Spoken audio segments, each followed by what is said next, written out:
Oh, you know what I love? Sports. Love sports. Sports. When When it comes to Texas A&M. Where are you getting this information? Let me tell you. Welcome to TexAgs. TexAgs Live. I feel like I should be listening to the theme song from the Jeffersons. You know, we're moving on up. We will develop men, we will graduate players, and we will win championships on the field. It's a blessing to be in the position, and we're just thankful to be here. We're thankful to have the opportunity to go out there and play in front of the 12 man. He is a guy that has gotten better and better and better. He's just got that dog in him. It's been special. The 12th man this past week was unbelievable. And this is a real program. It's not fake. This is a real place. And if you want to be really good at football, this is a really good place to be. You know, if I'm betting on anybody, it's the Aggies. Good morning, Aggie Land, and welcome to Thursday's edition of TexAgs Live, presented by David Garner's Jewelers, coming to you from the Rollo Insurance Studio. My name is Callie Garner, playing host today alongside my bestie and co-host for the day, the incredibly talented Kay Naegeli. Good morning, Kay. Dang, wow, that was complimentary. I didn't expect that off the bat. Well, you know. How are you this morning? I'm great. I'm fired up and ready to be hosting the show today. Yeah, it was a little rainy, but that was, the weather kind was of a damper on our morning. Not our friend today, but I'm not expecting that. I feel like late June usually, or early July. Usually we don't get a lot of rain. Our tanning days have just been absolutely crushed. It hasn't been fun. Heartbreaking, truly heartbreaking. Normally, David and OB are over in the Holistic Planning Cool Zone, but today the C team is starting the show from the big desk. We'll kick off things in the go hour with some football talk to get us going, and then at the bottom of the hour, we've got our QB1, Stephen McGee, joining the conversation. At the top of the 9 o'clock hour, we'll catch up with Texas A&M head volleyball coach Jamie Morrison, who's joining us from Dallas, and he is he's coming off of a gold medal run with Team USA.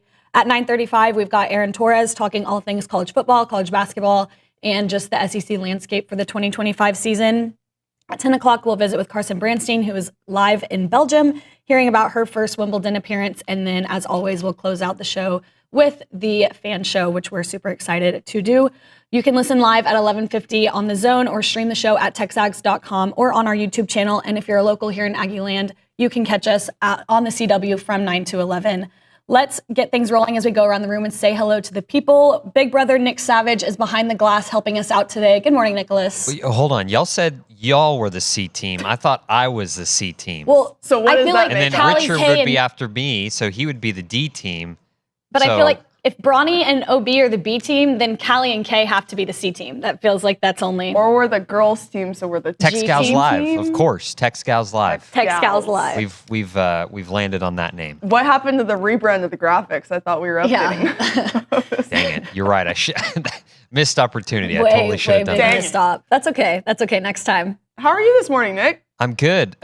Just letting y'all know, I'm going to be keeping track for every, basic Valley Girl, that's as David likes to call it. I'm listening for any, give me some. No. sayings. I want to hear what you think. Some slays, some periods with the T at the end.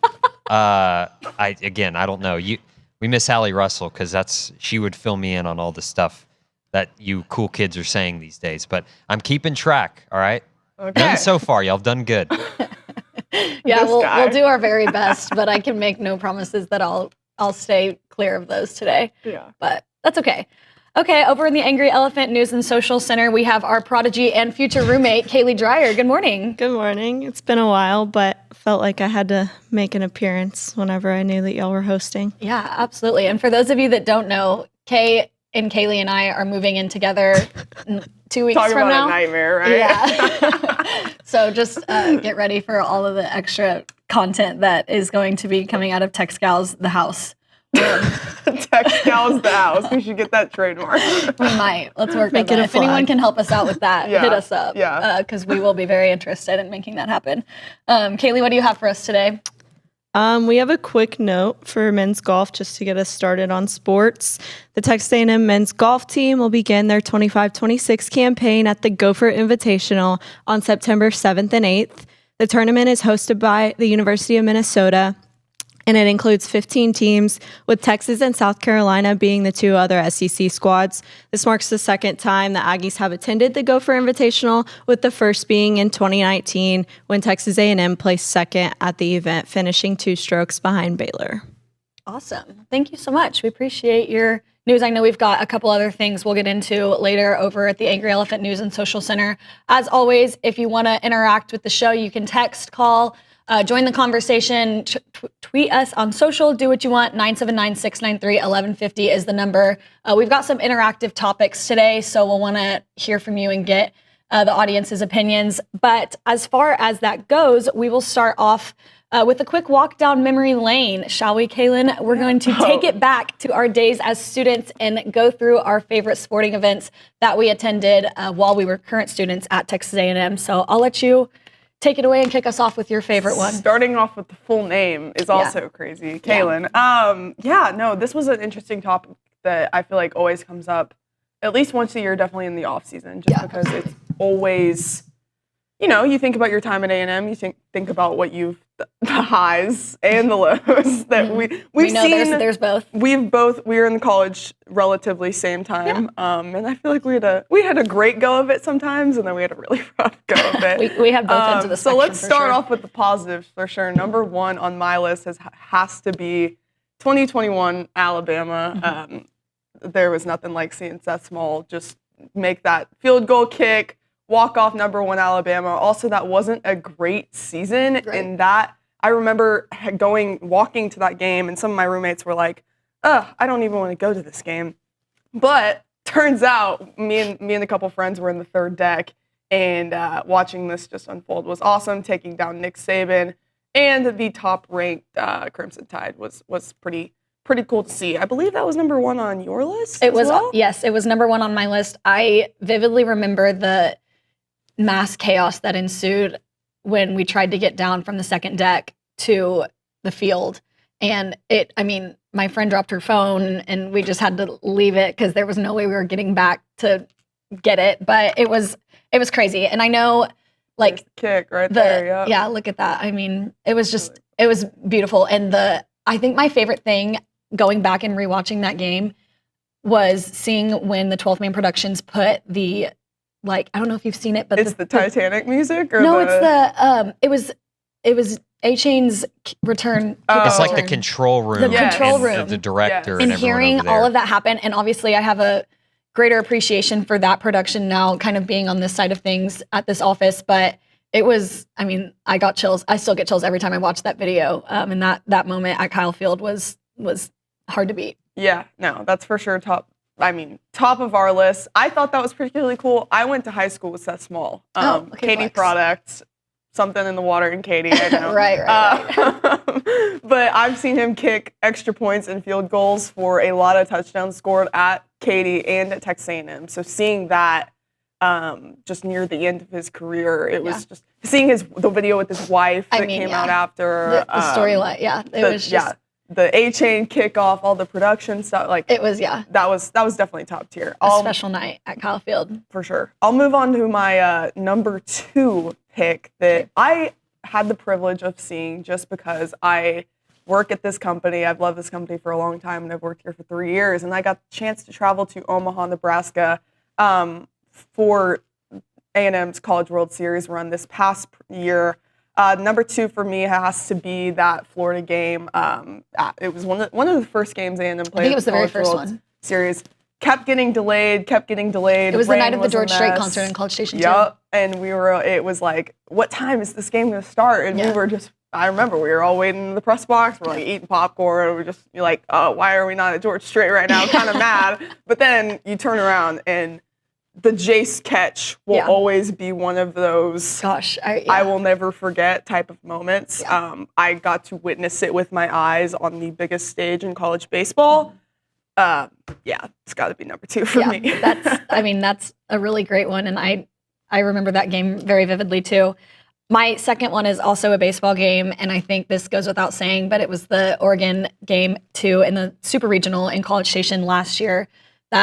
We were down, they were down, and just the comeback was unreal, and then they just kept pouring it on, and it was it was insane. And just that type of game to send you to the World Series with that team, I feel like was just a very special way to close out their season at Olsen Field. And being there for that, and especially that moment right there, the Caden Kent Grand Slam was just unreal. Yeah. It was really special. And Definitely super an fun to be there emotional for. moment too, because you Absolutely. just had Braden Montgomery go down. Yeah. You wanted to get back to Omaha so bad with that group of Gavin, Jace, for Braden. Right. You pray, just all those names, Chris Cortez, Evan Aschenbeck, like that was a team that you really wanted to see get it done. And Caden Kent coming in for Braden Montgomery and being able to the hero right there, And then they were all feeding off each I other. was not at that game, so I can't say I attended it. Did watch it on TV, and I was also losing my mind. Yeah, that was that. Also, I don't think, and I'm from College Station, so I grew up going to baseball games at Olsen Field. I don't think I've heard many moments at Olsen that were louder than that. Yeah, it's funny you say that, Callie. I was just talking about it back here. Olsen sounded like Kyle Field. Oh yeah. Leading up to that Grand Slam, it was pretty crazy, and I'm pretty sure people had their 12th man towels out and everything. Oh but yeah. That's the loudest I've ever heard. 9,000 people, however many were there that day. It was awesome. Yeah, my favorite after part of that was Luke Evangelist was in Aggie Alley. His video. He's making content, and he got a bunch of videos of everyone like taking their shirts off. There were little kids that were like getting splashed by beer. Yeah. It was just, that was such a chaotic moment, I feel like, for everybody. But it was and I think that was one of those moments that nothing else mattered. Like to any A&M fan, media, like nothing else mattered at that moment. It was just all eyes on the baseball team, and it was really fun. Yeah, for sure. I'm going to go to my number 3, which would be beating Texas in Omaha. We know that rivalry. This was before the rivalry even got a little more heated. Right. But this was back in 2022, Jim Schlossnagle's first year as the A&M baseball coach. But beating Texas on that stage, that will never get old for me. I also was working in sports media and had the privilege of watching that in person. And nothing like sending your arch rival home. I believe it was on Father's Day. Yeah. Yeah, that was always nice. And I know that I was also at that game, and that was really fun. And that team too was really special. I mean, you had, Dylan Rock, Jack Moss, they're just some really awesome players. A lot of personality on that team as well. So it was really fun to watch them succeed too. Nathan Detmer, Micah Dallas, you could go on. There were some characters on that team. So that's on my list, but not till number 5, just because I feel like I had to spread the love. But my number 3 would be the Texas A&M versus Alabama game in basketball in 2023. I remember my friends and I camped out because I was falling for Luke Evangelist's Pack Reed propaganda, actually, who I didn't know was Luke Evangelist at the time.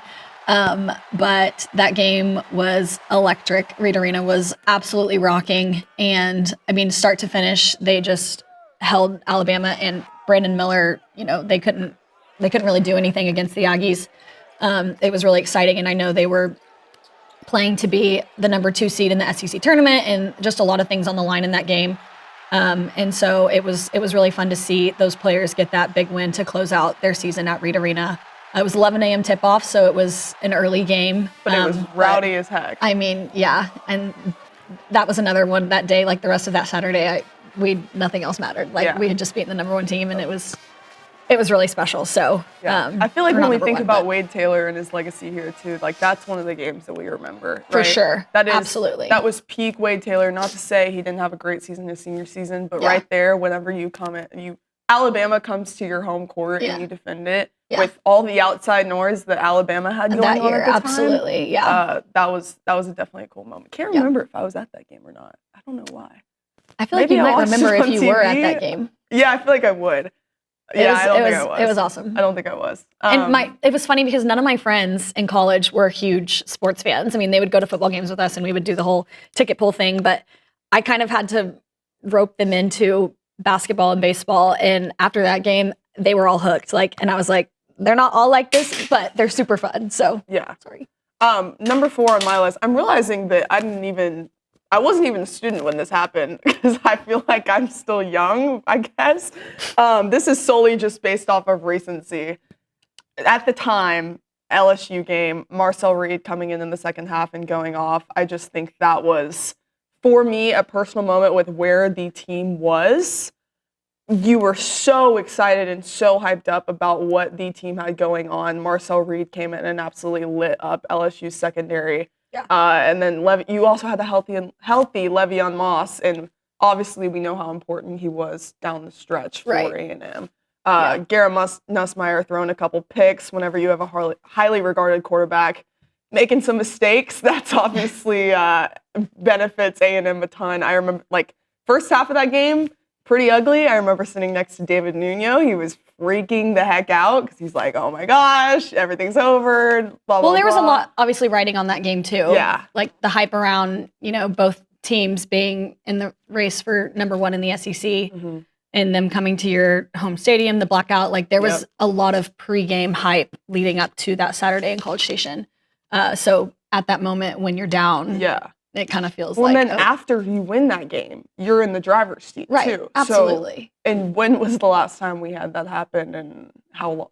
However long. When you're in sole control of what happens the rest of the conference season. So just couldn't get it done, unfortunately. But at that moment in time, that was a really exciting day to be a Texas A&M fan. Yeah, absolutely. Going to number 4 for me, it is also a football game against LSU at Kyle Field, but I'm going to go back to 2022. That game was super fun, and as we know, that had no control over the outcome of our season or how we finished in the SEC or overall. I just remember that game being so fun, and I think there was another moment in that game, kind of like the Alabama game, where LSU had to come back, and then we put it right back on them, and we scored really, really quickly. That was a really fun game. My cousins were in town, and I just remember that game being absolutely electric. LSU had some pretty high playoff hopes coming into that game, and I know the Aggies just crushed it. So that was fun for me to be at. They watered down their Cheerios. Yes, yes. Thanks for keeping it PG here on TexAgs Live. And watching some of this film too. You're allowed to say that word, by the way. Okay, well, I was going to keep She's it PG. a female. Yeah. Watching this game too. That was Connor Wigman was getting the start versus Jaden Daniels. Right. Now you look at what he's done in his career, and LSU always has stars on the defensive side. Just looking at some of these names and numbers, you watered down their Cheerios and their playoff hopes, and that was a really cool game to see. Yeah, for sure. So. Let's go to number 5 on my list, and then we'll kind of run through some honorable mentions after the break. Number 5, just quickly, was this past year taking down number 1 Auburn on the hardwood. Another great game that I got to witness, and this was just also really cool because this was when Wade Taylor became A&M's number 1 leading scorer, and he got his jersey retired. That is someone that we saw play throughout his entire career while we were students, and someone that we could greatly appreciate his game while he was here and what he did for the program, even though they didn't have a ton of NCAA tournament success. Right. This was just a game. It was recent. Andy had a couple big shots too. Andy is just such a good player, and this was a cool one for me. Yeah, absolutely. I wasn't at that game. I was learning how to shoot baseball that night, but I could practically hear Reed Arena from Olsen Field, so it was fun to kind of keep up with on my phone and then come back to the office and catch the last couple minutes of it. But if I was at that game, I know that would be on my list too. So. When we come back, we'll get into some Texas A&M athletic superlatives for the next year. We're going to discuss players we think that will have the biggest impact on their teams, newcomers we expect to play some large roles for the teams this year, some under-the-radar players, and more. Don't go anywhere. You're listening to TexAgs Live.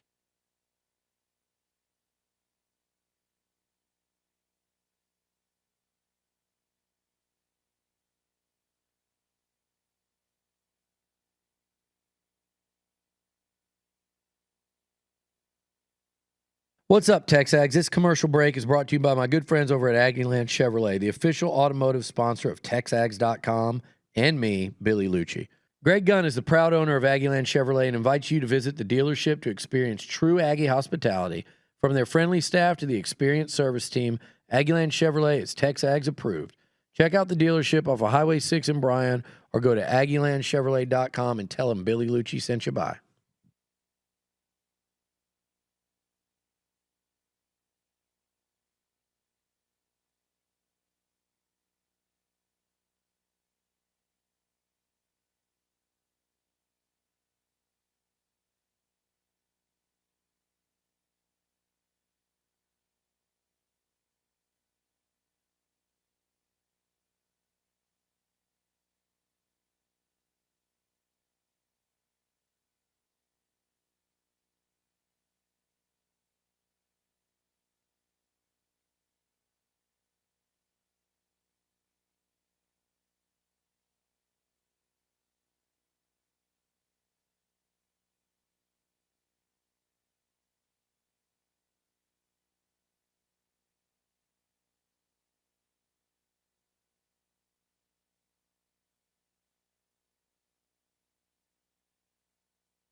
Welcome back, TexAgs Live.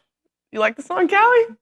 You can keep it going, the zone. We can, let her hit this move for a second. It's a decent song. It's all right. I've heard it like once or twice. Yeah, we are big fans of Caden Kent's walk-up song over here. We also just saw Morgan Wallen in concert. So me and Callie had that was a little preview of fun time at that one. Callie was there too. She was. Callie Dreyer. I was there. Time. We all went together. Sweet. We are back on TexAgs Live, presented by David Garner's Jeweler, sitting in the Rollo Insurance Studio with my co-hosts Callie Garner and Callie Dreyer in the Social Center. Before we go to some honorable mention games we want to talk about, and then also superlatives, I do want to mention that Texas A&M's athletic director Trev Alberts was recently on what's called the Studio 12 podcast. It's one that A&M produces, and he did say that there were some slight changes coming to Kyle Field this fall that I feel like we haven't really seen anywhere. Kind of had to listen to the whole podcast to figure out some of these things. He said LED lights will be implemented in Kyle Field. We have seen that across the SEC this past year.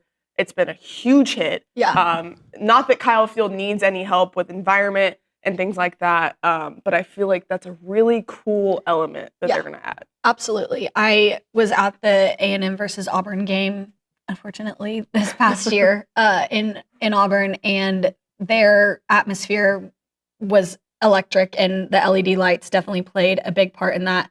And I mean, I know there's been talks and controversy around that subject, but I think when it comes to the overall atmosphere of Kyle Field, I truly think something like that would only enhance the atmosphere and the everything that's going on a game day. Yeah, why not, right? Yeah. Because it's like you already have 100,000 streaming fans, right? Yeah. Why not throw some bright lights in their face and freak them out a little bit more? Yeah, absolutely. I think it just keeps the intimidation factor up if the crowd necessarily isn't into it because A&M's not doing too well. Yeah.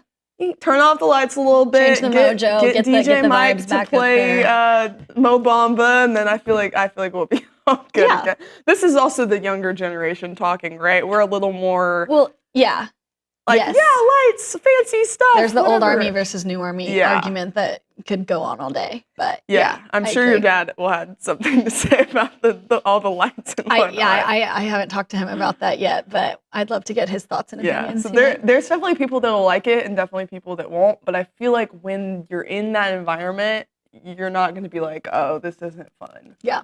I'm very on anything that comes to that type of subject. I'm very pro A&M, and whatever helps the team succeed or get pumped up or the crowd get pumped up, I'm all for it. So yeah, they said they'll have a couple more changes coming along with the lights, included updated and more faster Wi-Fi, which I think a bunch of fans would also appreciate on game day because you're in a crowded space with about 100,000 other people. And then I highly encourage y'all listening to that Studio 12 podcast. A&M does a great job with that with Texas A&M's athletic director Trev Alberts. Let's go ahead and move on over to some superlatives that we wanted to talk about going into the next sports calendar. Obviously, all sports have ceased right now. So we wanted to kind of hit on a couple things that we think either may happen or some players that may stand out this next year. So first one we got is who do we think will have the biggest impact on their respective team? A lot of different sports at A&M, a lot of different directions you could go. Yeah. What are you thinking? I think I'm going to have to start with KC on the football team. And I shot a lot of spring practice this year and just kind of get to watch him in action, whether he was, running routes or doing whatever. I was really excited to kind of see how he fit in with the Aggie offense. And look at that, Nicholas Savage. What a great producer. What a great producer. I'm really excited to see what he can do, and his connection with Marcel Reed is, I'm hoping, going to be awesome and wonderful. So I'm really excited to see what he does in the Aggie offense. So I think that's going to be mine. I also think, going back to baseball, I'm really excited to see Caden Sorrell, back for a full year and healthy. And I think we saw, what an unhealthy Caden Sorrell could contribute to this year's Aggie baseball team. And I think a fully healthy, third year guy, I think he can really play a massive role in some success for the Aggie baseball team this next year. Yeah, I'll go two different directions since you hit on football and baseball. I'm going to go on the basketball front. Our friend Luke Evangelist has been hyping up Ruben Dominguez like nobody's business, but I'm falling victim for it. I mean, he had a stat the other day that he hit 88% of his shots in practice. Yeah, that's something crazy. ridiculous. Really excited to see what Bucky's offense looks like. You could also go Mackenzie and Baco for this answer too. I mean, there's a lot of exciting you could go players anyway. that we're excited. Maybe just Bucky. Yeah, that could. Yes, I think that's answer. a really good answer there. Honestly. Yeah, we'll stick to a group of them on the hardwood. I'm going to go to the softball front because I love this sport. Maya Perez is going to be.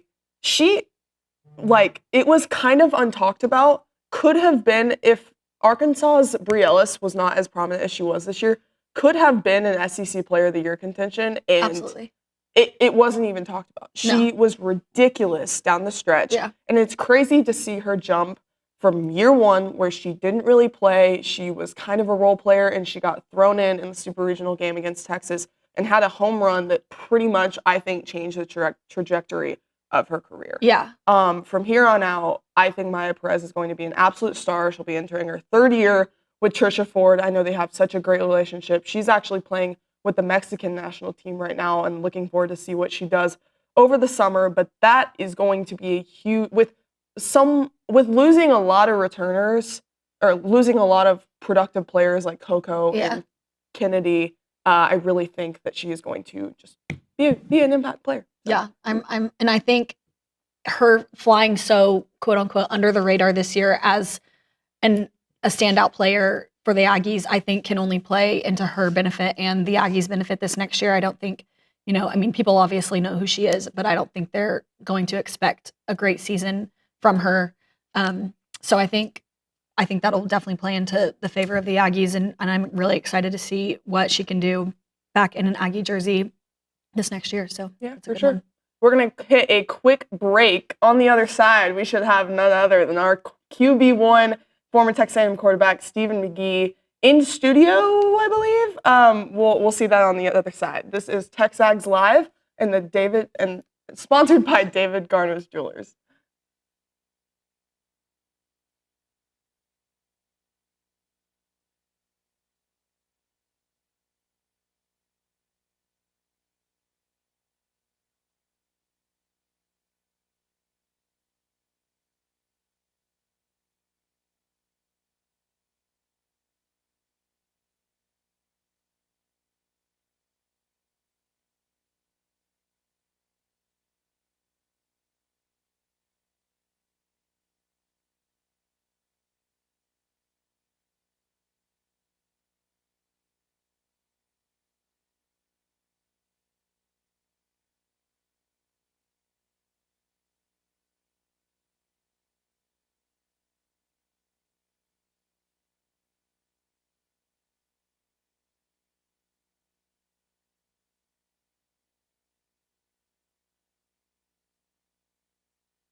Hello, everybody.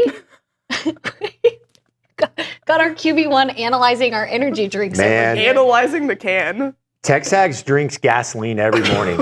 You guys are unbelievable. I mean, I think every person I've seen, except for Broniger, he had a coffee drink from, what's the place? Dutch Bros. Dutch Bros. But you saw that thing he's drinking? And it's probably loaded with sugar. So it's probably just as bad as... I don't even know about sugar. It's just... Or he'll do the black coffee. He'll drink half of it, pour a protein shake in there. See, then it's a little disgusting. It's a little proteinish, but I can get on board with that. It's the Savage can, and I know he's back there. He's about to jump in. The voice of God is about to enter this chat. But the 1 gallon of Monster Energy every morning is not good. Sometimes 2. We have got to TexAgs. We've got to come up with a healthy alternative. We've got to get him on either. He's sending us a signal. My number 1, thank you. Anyway, we digress. There's energy drink central up here right now. Hey, we're still young and we have some early mornings. And Nick Savage doesn't You know like nothing coffee. about those, right? You're young kids. My wife does all the early mornings. I'm not going to lie. I can't take credit for that. Though our time clock is very different nowadays. What were you drinking when you were post-college? That's a good question. You know, the bad thing that I drink so much of, and in fact, we would drink it during our meetings in the day because it was like that long, slow part of like everyone's trying to stay awake. NO Explode. It was a pre-workout. All right. You mix it with, even worse, a Gatorade. So you go half a Gatorade with a scoop of NO Explode. And it's got all the dyes, all the sugars. It tasted like candy. It was delicious. Right. And we at one point had like reached out to NO Explode to see if they would like get us a huge canister where we could just go like dump because everyone was doing it. Not a great habit. And that was mine. So I have nowhere to speak. But I speak from a place of I've been there. Don't be like me. So you outgrew it, is what I'm hearing. I drink coffee now. Okay.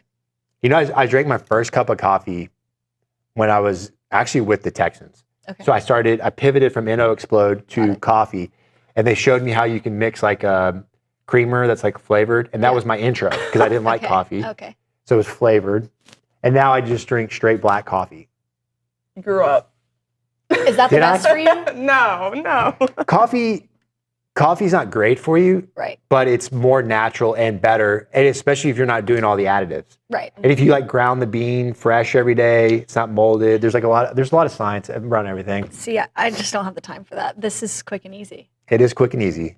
You do have time for it. I used to say the same thing. But you know what we do every morning? I make my lunch every morning. We make breakfast every morning. We wash dishes every morning. I used to think I didn't have time for that. Yeah. But you just got to create the habit for the time. It's true.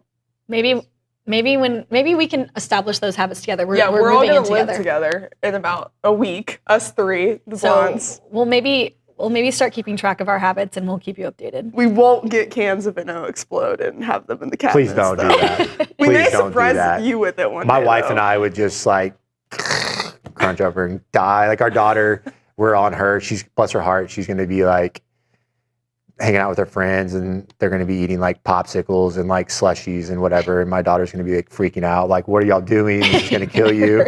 My parents have just ingrained me.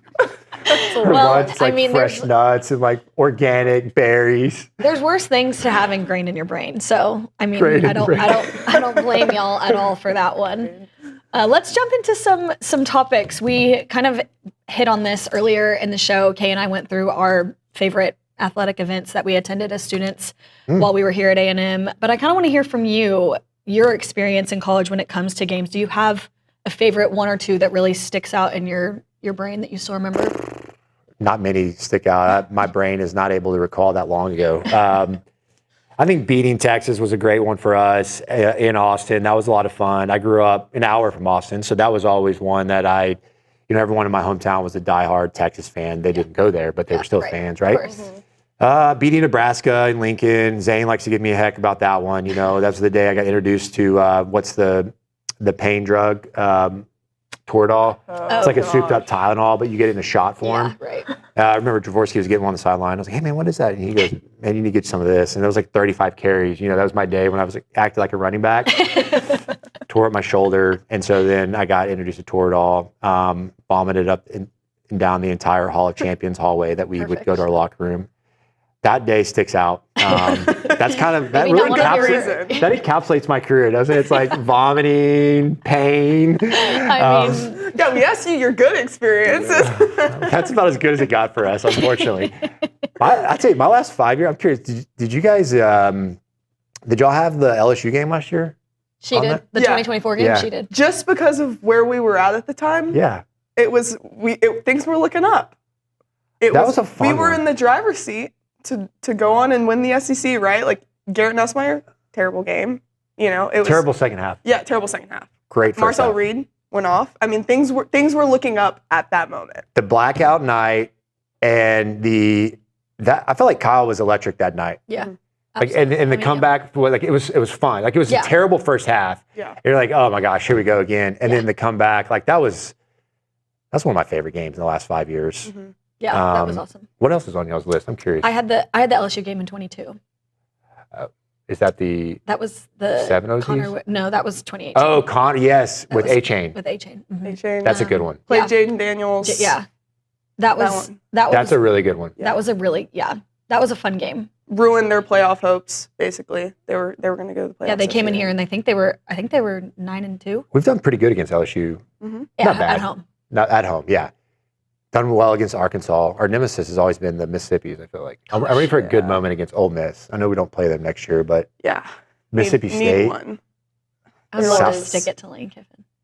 That would be awesome. He's tough. He's tough to like. Yeah. But he's a but good he's coach. also hard to hate, I feel like. Yeah, he's middle. He's like very in between. He's very social. He's on social media, and so I feel like he tries to who's blend in with that, who's on social media now? Shane Beamer.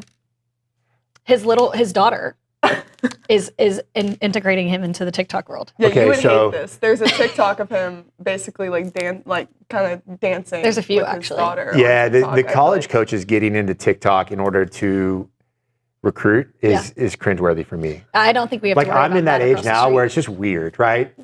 Like I can do Insta, but it's more like I just repost with my wife. Like I'm not actively on Insta. Right. But TikTok and Snap or any of those, like for a guy my age, isn't it weird? I mean, if y'all would know. You're not old, but yeah. But if you were a college head coach trying to recruit 18-year-olds to come to your school, are you gonna if they set up a camera and do a little dance to come to 0% chance. None. But all I have to say, if you look at the success rate, are they making the wrong decision? Well, let me go back to that's Shane to be Beamer. determined. Are y'all Shane Beamer fans? He's a little cringeworthy. He's cringeworthy. He's up there, man. I can't do him. I don't know why. Maybe he's a great human being. Yeah. But him, Brian Kelly. I was gonna say the whole turn and I can't get on board with with Brian that. Kelly. Yeah. But there's a lot of things with LSU I just can't get on board with. But Yeah, true. But those two in the SEC are probably, Kiffin kind of bothers me sometimes, but to your point, there is something likable about him. Yeah. And I love that he's productive offensively. Yeah, for sure. And so I probably have a little soft spot in my heart for, what he's done QB-wise. Cringeworthy for me. Shane, I can only imagine following Shane Beamer on Instagram is tough. Like the facial expressions. Yeah, I can't say I am one of his followers. And the fact that they beat us last year, I'm a little bit sour probably. Yeah, right? That's fair. When they're making TikToks and then they go and beat you. Yeah. But it So my wife wants me to create a, these guys will do like a, or not guys, I guess it's mainly girls, but the guys will do like a spin on their girls doing like a fashion. Yes. And you know how like when they do it on the TikTok, they'll do like, okay, like today I'm wearing my. Oh, like their outfit of the day? Yeah, my outfit of the day. And then they like turn and like they kick up their heel. Yeah. The shoes show off the shoes. Shoes are Dolce Vita. So my wife would be like, hey babe, show us the outfit today. Show us the outfit. They do like the little spin.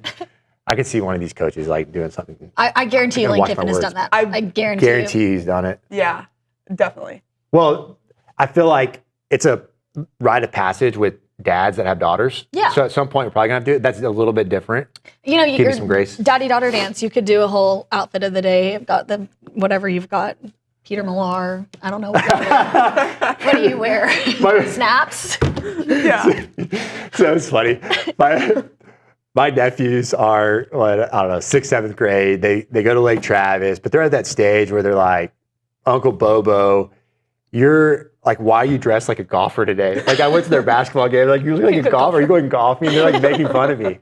So I've already hit that. And even Lucci will like make fun of me sometimes. You're cringe like, with the 6th graders? Yeah, I'm already cringe. Like this dress for them is already embarrassing. Oh my gosh. That's okay. I'm a dance teacher and I constantly get humbled by my 4th, 5th graders. they say what they feel and nothing, they have no filter and they just say what comes to their brain and they don't know it's offensive. They're just being honest.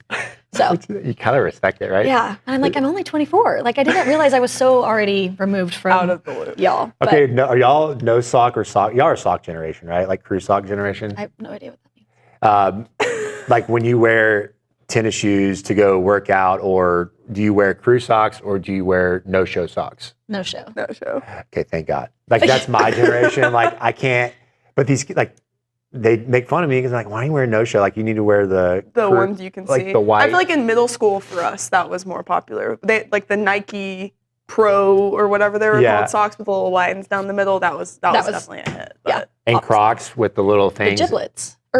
Gibbets. I could see Giblets, I could see Savage showing up to work with some Crocs and giblets with a huge monster. He's not going to talk, is he? I cannot lure him into let's this expect it from Nick on Monday. He's over it. Okay, well, we're going to to hit a break here, and when we come back, we've got a couple really fun buy, sell, lease topics to go through with our QB1. So don't go anywhere. You're listening to TexAgs Live.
Hey everyone, David Nuno and Olin Buchanan and OB.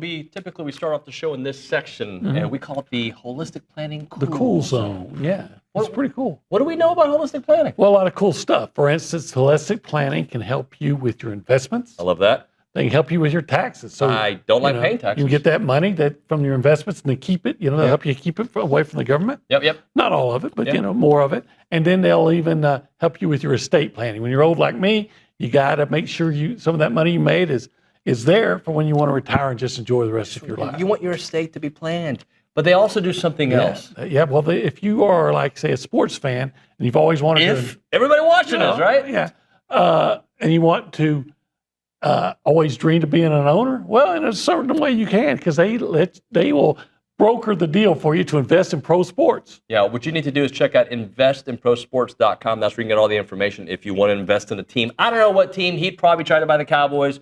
I'd try to buy a lot of the Houston teams. Whatever it may be, investinprosports.com. It is holistic planning, and we love hanging out at the Holistic Planning Cool Zone.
We are back. It is TexAgs Live, sponsored by David Garner's Jewelers here in the Rollo Insurance Studio. Back with our QB1, Stephen McGee, and we're going to get right into this. Buy, sell, lease. This is a segment we do with you a lot. But first, we're going to go, and we'll explain why we're asking this in a second. Oh, gosh. Okay. Couple popular fast food restaurants, okay? Oh. Dairy Queen, McDonald's, and Taco Bell. Easy. Take it away. Easy all day. I mean, that's buy in Dairy Queen. Really? We're going to lease Taco Bell and selling McDonald's. Okay. The chicken, doesn't the chicken have more plastic than like... Not in Europe. Okay. I learned that. Well, the American experience is fully polluted food. Yeah. But Dairy Queen, I mean, look, small town America, grew up in Burnett. Go get your Hunger Buster. You get the triple taco. Have you ever had tacos at Dairy Queen? I have not, no. They're unbelievable. You know what I have heard, though? That the chicken finger, or steak finger basket. Steak finger basket. Oh, God bless it. The steak finger basket. Oh, what a blessing. Okay, it's actually really interesting that you still feel this way, because you had a very similar feeling towards Dairy Queen in 2021, if you want to take a look. Let me first just say, I get something off my chest here. All these people out there that think that they're better than Dairy Queen, you're not. You are not better than Dairy Queen. Go get you a steak finger basket and a Blizzard and get on board. You're not better than that order. Yes. Amen. You still feel the way. Man, I do. The Dairy Queen experience is elite, and you can go get a Blizzard. It really encapsulates Texas for me in small town Texas. You know, you used to have the Dairy Queen game of the week in high school. Yes. And one year, Burnett got to be featured on that game. You know, can't beat that. But yeah, the menu is obviously off the chain. I mean, you can really go up and down that menu. You can get creative on a Blizzard. You know, everyone has a fun like Blizzard experience as a kid. Surely y'all. Yeah. Oh, yeah. Please tell me y'all turn been it to Dairy upside Queen. down. And Oh yeah, you did So what happened? Well, inevitably, somebody serving made the mistake and put 2 cups instead of 1, and it fell out. The whole thing. And so the whole car is just dying laughing. Right. Core memories. Those were great Core memories. In the family van. Yeah. Core memories. Yeah. Oh man. Yeah. So what did y'all? DQ's, yeah, Dairy Queen's up there. I'd buy Dairy Queen. All day. Sell McDonald's, lease Taco Bell. Yeah. Taco Bell, like, not a crazy fan, but we've all been there. Yeah. Late at Certain night, times of you're the day, hungry, for you're sure. getting like 18 soft tacos. Yeah. Gotta get it. All right, we gotta go. Thank you for joining us. Kay and Callie in the morning Appreciate show. it. Yeah. Knocking it. Let's go. See you on the other side.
Welcome back into TexAgs Live, presented by David Garner's Jewelers. I am Kay Naegeli, sitting with my host, Callie Garner.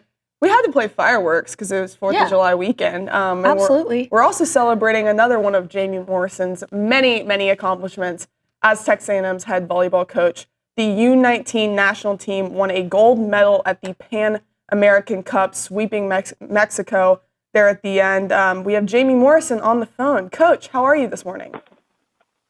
I'm doing great. Yourself? Just stepped out from recruiting, but happy to be here. Always busy recruiting. I love to hear it. So, Coach, let's talk about that. It was your 4th straight international title. Just what was that experience like for you? Was it any different than anything you've experienced in the past? Yeah, it's the youngest group I've ever taken to competition. So we were playing against a bunch of 19-year-olds, and I had a 14-year-old on my team. So it was trying to get them up to speed a little bit, faster and a little bit more urgency than probably in the past. But I don't think it's any different. I always love those because it's these kids' first opportunities to put a USA uniform on and represent the country playing the sport that they love. And to watch them do that at the beginning and the nerves that come with it and watch them win a medal at the end and the pictures that come along with that and hearing your anthem played at the end, there's really nothing like it. So it was a little different in just the age group that I was coaching, but in terms of the reasons that I do it, I was just as thrilled at the end. Yeah, that's awesome. And I know it was really fun for Aggies to watch back at home in College Station. Coach, you trailed in just 9 of 139 total points that were played over the course of y'all's journey there. How does this U19 team kind of compare to some of the ones that you've had in the past as the coach? Yeah, I think the interesting thing is, and I don't know if they're going to have me back, and I'm going to go back and do it, but that whole group gets to come back just because of how young they were. So I think that's the thing that is most encouraging, and there's a lot of potential. And whenever you have those groups, you get to train for 7 days, and you get to go compete for 7 days. And I remember at the end of it, there was stuff during the match where I was like, man, I want to coach this, but I don't have time. So I think in terms of where it is right now, it's good. But in terms of where it can be, I think it could be a pretty unique and special group. You had a player also play with Team USA and Logan Lednicki over this summer and throughout the offseason. Just talk about your program having some international success and how cool that is just to the sport of volleyball, just to be able to, put it on the platform and then watch Logan go do her thing. No, I'm smiling as you brought it up. Just I came here because of the potential of Texas A&M and the volleyball program that is here. But I really came here because I wanted to create a pathway for people to go do what I did and be a part of USA volleyball and be a part of international volleyball and go play professionally. And for me at first, when she got selected to that, it was just a moment of pride just that she went. But I saw her down in Rio de Janeiro at Copacabana Beach, places that I used to go, and playing in Maracana, the arena that I used to compete in, that I competed in Olympics in. And I get chills as I'm talking about it right now. It's just a really cool and gratifying thing to have one of my athletes going through those things and enjoying the things that I enjoyed about it. And for me, that was, the thing that still brings a smile to my face. And it's really what I came back here to do, and be a part of these young women's lives is the other piece. And to be able to share that with her is pretty cool and unique. Yeah, I know Aggie fans are huge fans of Logan and the rest of that Texas A&M volleyball team. Speaking of, I know we can't talk about specific names, but recruiting for the 2027 class, what is kind of selling the program in Aggie land and what y'all are looking to do in the years to come?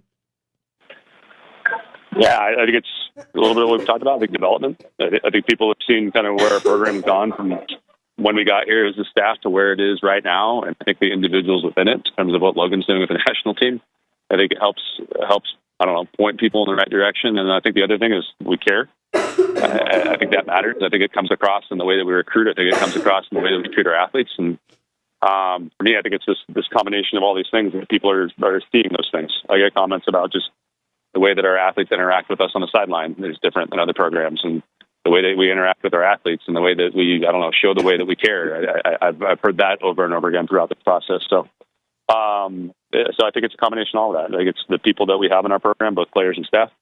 I think it's the development of those people within it. Coach, your 2025 schedule was released. What do you like about it? What do you dislike about it? And just the level of competition that you're going to be facing entering this year. Yeah, it's a little mix of some challenges and then some helping out with our RPI. So I think what I like about it, I think we did a good job of that. I think what I don't like about it is I had an opportunity to bring someone here in the top 10 or a lot of teams, and a lot of people didn't want to play us. So I would have liked to have had one more top 10 matchup at home. I think the 12th man deserves that. That's probably what I don't like, but I think it's going to be a good mix of us being on the road and kind of mimics the way our season is going to work. There's a lot of times where we kind of have a home match and then I need to leave to go on one away match. It's a little different than the first 2 years that I was here.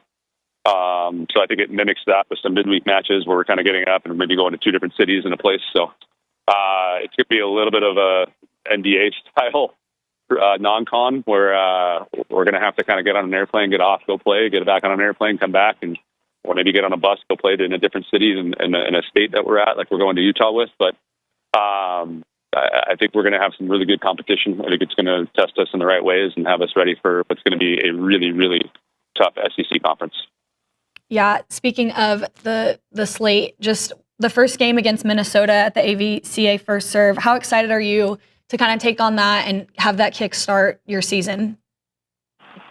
Yeah, I think one, it's an honor. Like they're selecting the teams that they're going to be a part of that. And for me, as soon as they asked about it, and I'm always big on, hey, how often can we get on television? Just because I want to grow this game. I want people to be able to see not only our team, but the game of volleyball and have it, infect the rest of the country and people that might not be volleyball fans. So I'm excited because it's a good competition. Their head coach and I are super close. So I never love getting to go up against people that I love, but that's always a hard piece. But I think it'll be a great match. I think it's a great way to start the season. And I think it'll be good for TV and people that decide to make that trip up to Sioux Falls. Coach, let's just talk about the SEC slate specifically. Only get Texas once, whereas last year you got them twice. Just a bunch of quality teams on here. What do you like about that? Yeah, and we're switching gears a little bit with I think we're the one SEC sport that hasn't had an SEC tournament. So we added that, and it was something that Commissioner Sankey pushed for. And I think they're doing a really good job trying to market it and trying to put a really good event together at the end of the year. So we're going to play everybody once. I think the cool thing is Vanderbilt added a volleyball program. And if I were to be like highlights of things, like that's a really awesome thing that the sport is growing enough that a Power Four conference decided, hey, this is something that we absolutely need to have. So we add them to the slate also. But yeah, Texas, I'm happy we get them at home. My advice it's Halloween night. So if family members are listening, we're going to try to do some stuff in the parking lot if we can to make sure that we got some trick-or-treating going on. And I just encourage the student body to get out and be a part of this. I think it's going to be an epic match. It might be a top 5 matchup. It might be a top 10 matchup. But I think that rivalry will ignite some stuff for volleyball as well. So I'm excited about that. And then I'm just going to say it, that the SEC, it could be there's 3 or 4 teams in the top 10 at the beginning of the season.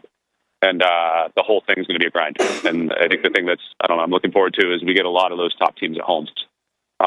So even though I didn't get that, top 10 non-conference match at the beginning of the season, we're going to get a lot of top 10 or top 25 conference matches once we get into SEC play in Reed Arena. Yeah, I think that Texas game is definitely going to be up there for Aggie fans to attend.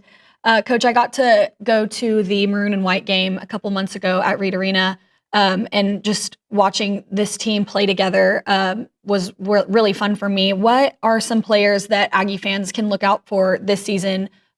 Returners, but also some newcomers that they can look to have catch their eye. Yeah, I think if I were to go I think one of the reasons why everyone has us really highly in these, unofficial preseason rankings, it's just we're returning everybody. So I think people that have been a fan of our team can come in, and obviously Logan's up the national team, but Defenna's going to the U23 team, and I think we have the best tandem of middle blockers in Defenna and Morgan. And you could really point to the reason why I'm excited this year is I really can't pinpoint this is the person to go look at, which is going to make it really hard to defend us. Because we're going to be balanced. And if I were to be newcomers, you went to the Maroon and White, but Kendall Stowers was a transfer that came in here that I think is going to make an impact on this program for a lot of years. So if I were to point to somebody new to go study, it's probably her. But I think the thing that if I were to start talking about something with our team, it's going to be balance. It's going to be that we really have 5 attackers that can go out there and perform. And I think the other thing that's balanced is we have, a top 5 recruiting class that came in 2025. that I honestly feel like that's like across the board. Like our practice gym right now is probably the best volleyball that's being played around the country. So that balance piece is probably going to be a word you're going to hear from me a lot. Coach, with the amount of returning production that you have, I remember last time you were in studio, you talked a little bit about this with David. Just you believe this team has the makeup of what it takes to go all the way and to go get it done. Just knowing that, and also knowing how last year ended in the Sweet 16, and knowing what this team can accomplish, how fueled are you and you think the team is by that? Oh, I think immensely. I think we've talked about it. We had some team meetings. Like, they know what we're capable of right now. I think also whenever you have a group that's made up of this many seniors, and I don't know if the fifth-year option is going to go through. There's some stuff with the NCAA, but like there's a sense of urgency also that like it's not. We can't wait till next year. So I think there's probably more fuel than we need right now. And at some point, it's got to be, hey, we got to take a deep breath and take care of today, and be present every single day of the season. And we've talked a little bit about that. Of like, it doesn't matter who we win or lose to. Like, if we, I don't know, beat Texas and lose to somebody that we're not supposed to, we're still 1-1. But I think that idea of being present will probably take effect a little bit as we get into the season coming up here. Yeah, and as we look into the season, we still have a little bit of off-season time left. What does that look like for you and for your team as y'all kind of finish it up and then gear into the season starting? Yeah, and again, this is where the fuel piece kicks in, and we had some conversations. Is we're one of the few sports that doesn't get access to our athletes during the summer. So right now it's on them to do what they're going to do, whether it be the weight room or in the practice gym. So that's a question for them, I guess. But I really trust them right now because I do think that fuel's there, that sense of urgency is there, that they're trying to do everything they can to get to that point. So, that's right now. And then around the end of this month, beginning of next month, we get to get back in the gym with them. So that'll be starting to talk about goals for the season. And for me, it's also roadblocks, things that could get in the way. And then we get going with our non-conference slate. It's right around the corner. Coach, thanks so much for joining us. We are looking forward to seeing what your program does this coming fall. I am too. I miss you guys. I can't wait to get in the studio. Absolutely. Have a good 4th, Coach. Thank you. You guys too. That was Jamie Morrison on the Buppy's Catering and Bartending Hotline. Gotta love him. What a great coach on campus, and he just has so much upside. Yeah, here. and I know, he's only been here for a few short years, but Aggies are super excited about what he's building and continuing to build in Aggie land.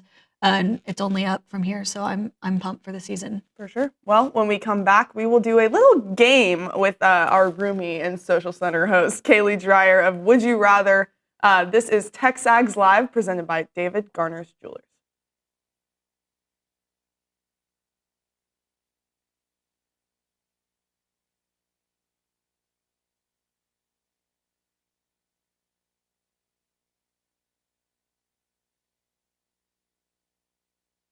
All right, guys, let's talk about some new partners, Aggieland Hydration and Injectables. They're Aggie owned and operated. They are an mobile IV hydration company that was founded back in 2024. I met with Sheldon and Danny over the last week, and they're awesome people. They really know what they're doing. They're proud to serve Bryan College Station with awesome services like IV hydration, Botox, and even some weight loss options. Whether you're looking for a quick boost of hydration or dehydration preventative, they can tailor an IV cocktail specific to your needs. And on a busy weekend, I know some of you guys might be partying a little bit too much. If that's the case, an IV can be one of the easiest ways to ensure you're receiving all those necessary vitamins and minerals to make you feel better. Their overall mission is to bring a more personalized and accessible wellness option to the broader range of clientele here in the Bryan College Station and Brazos Valley area. To book an appointment or inquire about it, just call them up or text them. 979-217-1561. Again, it's Aggieland Hydration and Injectables. Check them out. It's our friends at Aggieland Hydration and Injectables.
Hello and welcome back to TexAgs Live in the Rollo Insurance Studio, presented by David Gardner's. We are going to get into a fun game of Would You Rather with our friend in the Angry Elephant News and Social Center, Kaylee Dreyer. She's got some questions for us that we're going to kind of chew on and sort through, and feel free to text in or put it in the YouTube chat how you would answer these questions. And some are sports related, some are more on the fun side. So let's get into it. Yeah, so as Callie said, just a little quick game. Feel free to text in the YouTube or on the TexAgs chat what your opinion would be. So let's get into it. This first one is sports related. Would you rather make the Final Four or win back-to-back regular season SEC titles? This being A&M. In football? In any sport. Well, Final Four in basketball. And then SEC titles in... Back-to-back regular season SEC titles. Say basketball. Basketball. We're good. Okay. Final Four. I feel like the major letdown of that program has been because they haven't had NCAA tournament success. Yeah. And I feel like if you're on a high at the end of the SEC schedule, that's great. But if you lose in the first round, then what's it for? Yeah. My opinion. Yeah. I mean, is this assuming that if you win back-to-back SEC titles, is this assuming that you don't make a postseason run? That's all it says. You can't assume anything, but you know for sure you're gonna win. You're gonna go to the Final Four. I don't know. I think I would pick Final Four too. Yeah, but that's a tough one for me because you could win SEC titles, but then if you lose in the first round of the NCAA tournament, what's it for? You're right. That's been the major gripe with the basketball program is they haven't had postseason success. So that would be mine. But however, back-to-back SEC titles means that you have constant success over the course of your program. Yes. Which could potentially lead to further success. But I guess a guaranteed Final Four appearance, I would have to pick. Just because you ran the regular season, though, it doesn't mean you do anything in the post or Yeah. In the postseason. So that's my answer. That was exactly my thoughts. Yeah. I would also agree. Next question. Would you rather relive the 2021 victory over Alabama that we talked about earlier, or the 7 overtime victory in the 2018 LSU game that we also mentioned earlier? Both great games. 7 overtime. Yeah. Were you there that whole game? Uh-huh. See, I left. I was going to say, I think left. she might have not been there. I was in high school at the time, and we thought Kellen Mond's knee was down like the rest of the world did. Me and my family, my dad's a big, let's beat the traffic. So we left, and then we heard eruption when we were walking out of the stadium. We ran to the nearest tailgate, found a screen we could watch the rest of the game on, and took it in that way. So I feel like my experience was kind of robbed. It was... My Alabama, being number 1 in Alabama is probably going to be my answer, just because I was actually in the stadium. If I could chime in here, I sat through both of those games at Kyle Field, and I would say Bama by far, just because kind of what you just mentioned, Kay, most of the people, or not most of the people, but a lot of Aggies left the game because they thought it was over. So kind of, I feel like, unfortunately took away from the environment just a bit. Yeah. But Alabama 2021 was electric from kickoff to the field storm. So I would go Bama by far. Yeah. I mean, both, you can't really go wrong with both. But with the LSU, my favorite part is Ed Ogeron having Gatorade poured on them before the game was even over, and then being soaking wet, coaching the whole overtime periods. Also, that game kind of changed the trajectory of how overtime is looked at. Oh, for sure. And that game will forever go down in history, in Aggie sports history and just college football history, as having an effect on the way overtime is now executed. I think if I knew the outcome, if I went into both games already knowing the outcome, I would pick the LSU game. If I knew we were going to win, I would relive that game. Be there for 6 hours. Well, yeah. But I think if I went into both games not knowing the outcome, I would pick the Alabama game because the Aggies were leading most of that game and it was constant fun. That's a great point, Callie. I mean, they changed the overtime rules because of that A&M LSU game. Yeah. Like that might be the last game we see get up into those, both teams in the 70s. Yeah. Yeah. Which also, insane. like thinking about Auburn this year, how different is that Auburn game with the 4 overtimes if it's actually done the way that the 7 overtime game was done? I mean, you could say that about a lot of teams that have gone into extra time, but I think that one, it literally changed the trajectory of how the sport is played. Yeah. So in some respects, you could also say that one. So maybe it's a toss-up, Callie. Okay, we have a chat from somebody, and I believe it's my brother-in-law. He says the 7 overtime victory. So I got someone on my side there. There you go. Thanks, Zeke. We do have a chat in the YouTube that says Final Four is just a participation award. Trophies matter more. So I do see that point, but I mean, you do get a banner hung for making it to the Final Four. But and then my point of view on the 7 overtime, I was not there. I was at the Alabama game, and that was super fun. But I would like to relive the 7 overtime just so I could be there. And if I knew that we were going to win, obviously stay for the whole thing. Yeah.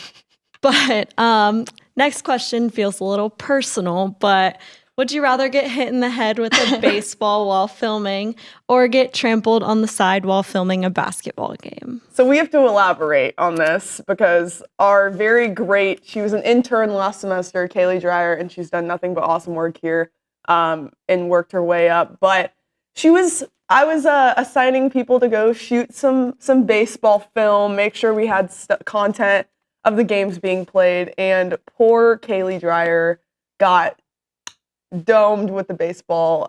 She was all fine. Everything was good. But we did feel really bad for her in that moment. She ended up being okay. So hit with the baseball or trampled on the sidelines. At a basketball. This almost happened to me in Denver at the NCAA tournament. I think baseball is the easy answer here. It depends on what players probably like trampling you. Oh. Like, I disagree. If you're on the floor, you're already at a major disadvantage. That is true. And you're already, I mean, you're paying attention to the game, but you're also focused on filming it. So, in my opinion, you can't really protect yourself. No. And you got to protect the camera. Yes, precisely. I'm picking baseball. Also, I think the embarrassment of getting trampled on the sideline, or like, no. I don't know, Callie. Is getting hit with the baseball? I would rather get trampled on the side, honestly. My mom was like freaking out. You could have a brain bleed, all this stuff. And do you know who hit that ball that hit you? Caden Kent. Come on. Gosh darn it. It was a ricochet ball. Yeah. We do have footage of it actually too. We had 2 shooters that game, so yeah. Anyways, let's move on. Would you rather the Aggies win a national title in football or one in baseball and basketball in the same year? Ooh. I feel like you have to go baseball and basketball. Just because it's 2. Yeah. I don't know. 2 is better. 2 is greater than 1. You were going to say football off the I was rip. going to say football, Why? but I think the way a football national championship is hyped up and like in the national eye, like I feel like I could probably tell you the past 10 national champions in the sport of college football. I don't think I could go the past 10 in basketball and baseball. I just think, I mean, I think football is bigger, but winning 2 in the same year, that's a win-win situation, in my opinion. Yeah, you can't pick a wrong answer, but I'm picking football. Nick, you got thoughts? We're debating it back here, but I think I'm going to take the 2. Yeah. I'll take the 2. Yeah, because also you're on a high for longer. Yeah, exactly. It's prolonged. The spring will be like the March greatest to spring June of all is- time. Yeah. December to, I mean, really. Well, sure. If you're starting basketball, if you win a national However- championship, you're having a decent year during the regular season. I mean, basketball, sure. Yeah. Baseball, not so Yeah. much. Yeah. You look at Ole Miss in 2000, whatever. But imagine what winning a national championship in football does for that, the program as a whole. Like you're in a whole different level now. It changes recruiting, the way, you recruit, investment, you bring transfer facilities, fan buy-in, everything skyrockets. Especially And in the new that era of revenue sharing. That can trickle down into, basketball, baseball, softball, volleyball, everything that gets rev shared, all that. But Mike, I don't know. I just talked myself out of my 2 pick. I think I want to go football now. Yeah, I don't know. I'd have to chew on that one for a little bit longer, but. Everyone in all of the chats are saying football. Okay. See, Team football. Also A&M is just a football school. I mean, it's been that way since. And I'm a football girl, so I don't know why I said the other option. Well, you look at quantity too is obviously better than one, and in the same season would be electric, like truly. But I think I still have to go football. Yeah. And then these last two questions are not sports related. Just kind of funny little thing. Here we go. YouTube chat. Just chill for a second. Bronny, you can stop listening. Yeah. Would you rather go on a 10-hour car ride with Obi or Bronny? Oh. Next question. Yeah. Okay, let's weigh the pros and cons here. Okay. OB. You're never gonna not laugh. That is true. You won't be dying the entire car ride. You will hear some stories that you never thought were possible. And that you probably wish you could unhear. But you'll be entertained. Highly entertained. Yeah. Broniger. He will, yeah. I don't know. Both are like my uncles / grandpas of this office. Yeah. I don't know. Okay, I interact with Bronny more on a day-to-day basis. I think if he's not listening, to save face for myself, I'm going to pick Bronny because I know Obi's not listening. Okay, I'll pick OB just so we're even because I feel like OB could also have some like solid advice for me. I've gotten some pretty good advice from Bronny. That is true. But, you know, we can each take our respective 10-hour car rides with Bronny and OB and report back. I spent a week with Bronny in Omaha, Nebraska, and saw some of his living habits. So I'm just saying. And cue the door opening. I won't air. Yeah, I know he's about to come in here, and I won't air them out. All I'm just saying is I don't know if I can make it through. I feel like the average TexAgs subscriber would pick OB. Most people are. I'd laugh the entire time. Yeah, you would. Yeah, we could ask Luke. Luke went on a trip to. Luke did. Where Birmingham with him? Yeah. Was it Birmingham? And he said he was a lot of fun. Yeah. And he got a lot of advice. So we have played a game with OB that we're not going to air out on. Gosh. Yeah. All right. Next question. Show, but I learned a lot. Last question. As we mentioned, someone mentioned in the chat earlier, wait for a Love Island segment. And here we are. Would you rather go on Love Island or Too Hot to Handle? Love Island. Gosh. Those dating shows are not for me. No. Okay, when I say this, the bar is so low, so don't take anything I'm about to say seriously. But I feel like there's more, I don't know the proper word to use here, genuine people on Love Island. Okay. But again, the bar is on the floor. Yeah. So we can't really say much. Too Hot to Handle to me is no. Yeah. I'll solely go Love Island just for the purpose, like the popularity purposes of it. And that's the show that if you know anyone between the ages of probably 18 to 25 right now, that's what they are watching every night. But we've already lost our YouTube chat, I can tell. Yeah, they all turned it off, so let's hope they come back. They're like, oh, you're so prepared, and then it's like, oh, no, okay, they're not good anymore. it's good quality content. Yeah. And if you want something to watch, then you should watch Love Island. But that's my non-sponsored promo of the day. Okay, Luke, thanks. Right? Whoa. Whoa. All right, well, that's going to do it for this segment of Would You Rather with Kay, Callie, and Kaylee. Thank you guys for chiming in. We really appreciate y'all's thoughts and feelings on all of those subjects. When we come back, we've got Aaron Torres. So thank you for listening, and stay tuned to the next segment of TexAgs Live presented by David Gardner's Jewelers.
little Born in the USA on 4th of July weekend as we begin another segment.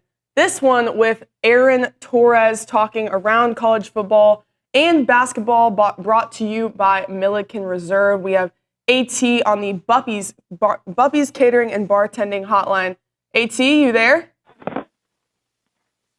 I'm here. Can you guys hear me? We can. We can hear you just well. How are you doing? Wow.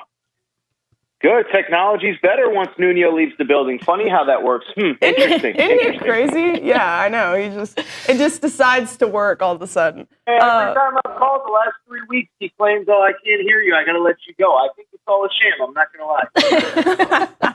That's just his out. That's his out. Yeah, That's his crutch. I can't hear you. Gotta he go. may just not want to talk to you. I don't know. You may have to take that up with him. Yeah. Yeah, he wants to talk Houston Rockets and like FC Barcelona or whatever. And I'm like, dude, we're here to talk Texas A&M football. And he gets mad at me. I don't understand it. I don't get it. But you know what? He's a good guy, so I forgive him. Where is he at today? Is he traveling with the kids, or what's he doing? He eventually will be. I think he's still we don't know. in College Station today, but I think he's got some travel plans Got some with vacation the plans. kiddos. He deserves it. He's a rock star. We love him here. So I'm sure he's listening. So, David, safe travels wherever you go. Miss you, bud. Well, our topic of the day, T, I wanted to get your thoughts on. So we both graduated A&M in the last 2 years, and we were talking about the best A&M games, any sport that we attended while we were in school. Want to kind of get your perspective on it. I know you went to UConn. Was there any games that you really just think about when you were a student that stand out? Well, I was at arguably the best college basketball game ever, but it wasn't when I was a student, and that was, you guys are probably too young to remember, but UConn and Syracuse played a Big East tournament game that was it went 6 overtimes. UConn ended up winning. UConn ended up losing to Syracuse. I mean, I have so many vivid memories from that game. It was the night game, started about 9:30 at night. I had to take a train back to Connecticut and literally had to sprint through New York City to catch the train because it was the last train out of New York City when it was all said and done. There was a buzzer beater, or what we thought was a buzzer beater, to end regulation. And I remember 2 Syracuse fans in front of me saying, "All right, we'll see you. Good luck. We'll see you soon," and left the building. And then we ended up having 6 overtimes. The famous thing that I remember about that game, I had been in the Big East tournament a couple times. UConn always lost. And so I was actually dating a girl at the time, and she got tickets, and that was the only reason that I went. And I always joke that the game itself basically lasted longer than the relationship, and it was a crazy game. I would say that's probably my best memory of following my alma mater. When I was on campus, I'll tell you, basically UConn played Villanova when both were in the top 5. Jay Wright was the coach of Villanova at the time. I've actually talked to him about that game since, which is pretty cool. So those are some of my best memories from my alma mater. One when I was a student, one when I wasn't. Yeah, those overtime games will always top anything else. Speaking of overtime games, we had mentioned some of the LSU games that the Aggies have played. One of the LSU games was this past year in 2024 when Garrett Nussmeier came to College Station and had a really great first half and then kind of crumbled in the second half. He's currently listed to have the second best odds to win the Heisman this year, only behind Arch Manning. And I was kind of curious to get your thoughts on if you see that being a real possibility kind of with his strengths and then also with LSU's schedule this year. Yeah, it's a great question, guys. I've said this, and I actually tweeted it the other day as, you kind of ramp up for college football. You're trying to read as much, talk to as many people as you can.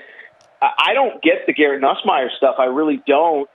You look at the stats, and it almost reminds me of Jackson Dart. Jackson Dart goes in the first round, and I forget how many touchdowns he actually threw for. I want to say 28, 29. But then you look at who he did it against, and it's like, well, Jackson Dart wasn't even very good in Ole Miss's biggest games. And I feel the same way about Garrett Nussmeier. I pulled the stats over the weekend where 29 touchdowns last year, 16 of them came in LSU's 5 out-of-conference games if you include the bowl games. So basically 13 TDs, 8 interceptions in 8 SEC games last year. I don't get it. LSU basically has an entirely new offensive line. They basically have an entirely new receiving core. And I think to your guys' point, and I think it's the issue for everybody, but the LSU schedule, we're going to find out quickly how good they are.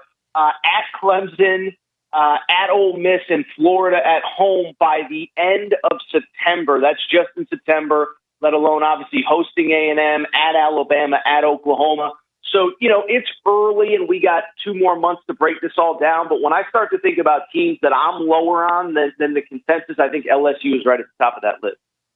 AT, how about Texas? I mean, Arch Manning is just in headlines and headlines all across social media, and it's July.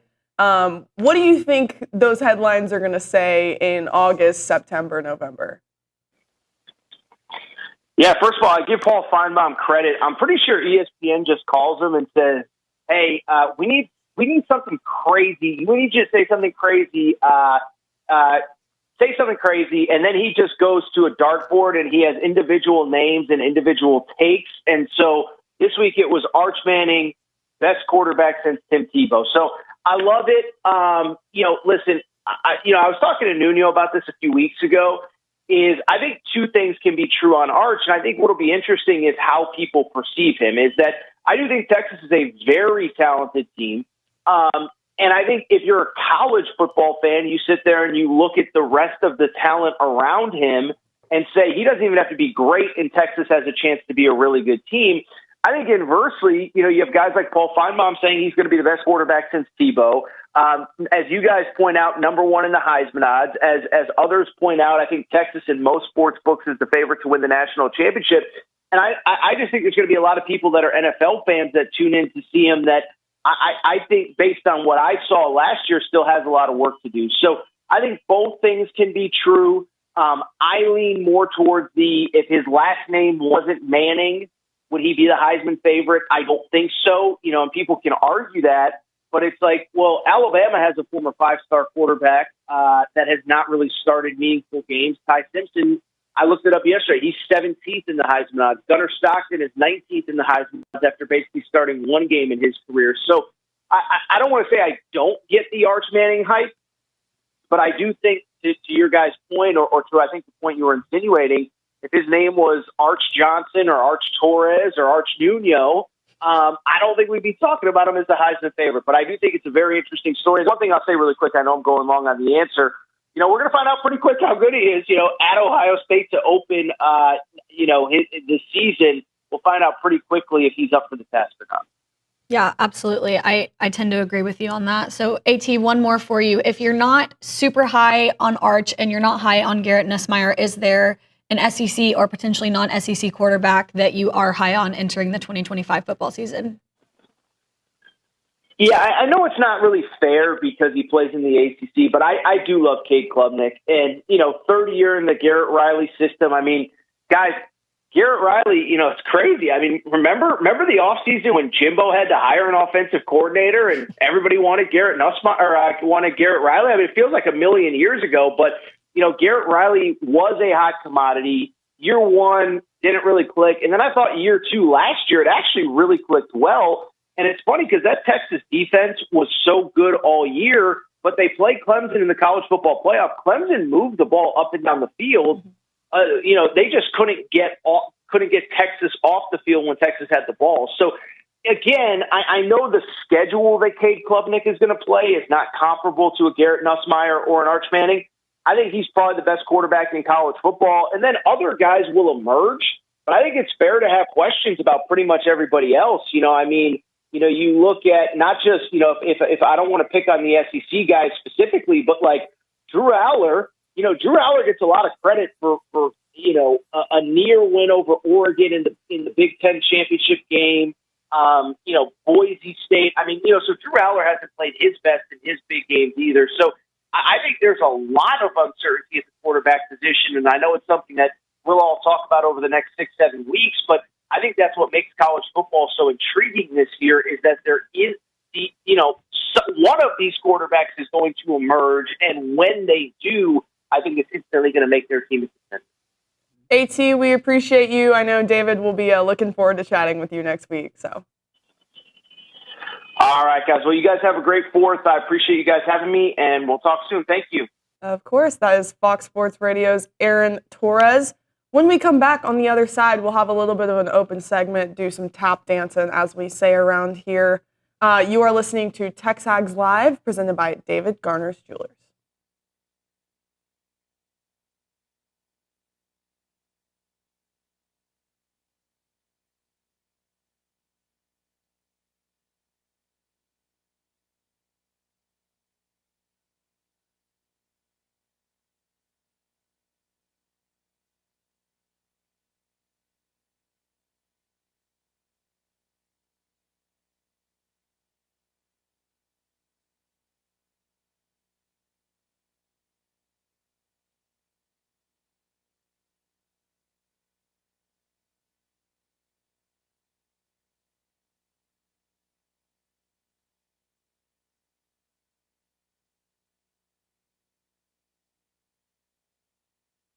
Let's talk a little Snaps clothing. David Nuno here, and I love wearing Snaps clothing everywhere. I've got the flannel on right now. You've seen me in the Tailgater collection with the A&M gear. It is fantastic. If you see me around town with my sons, Christian and Cruz, they've got a bunch of Snaps gear. When they have big games for Consol, they wear nice clothes, so they wear their Snap stuff. And I'm telling you, with baseball season here, let's all kind of go looking stylish and fit to the games there at Olsen wearing the Snaps clothing. As a reminder, they are the only official licensed Texas A&M Pearl Snaps maker out there. Their Tailgater collection is built for game day with breathable, moisture-wicking fabrics to keep you comfortable while you rep your Aggies in style. Now, whether you're watching the game from home or maybe you're in attendance, you're tailgating, whatever it may be, you got to make sure you head to snapsclothing.com to see everything they have to offer. It is fashionable, it is awesome, and you're going to love it.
One of the best songs ever. Not just 4th of July songs, not just country songs.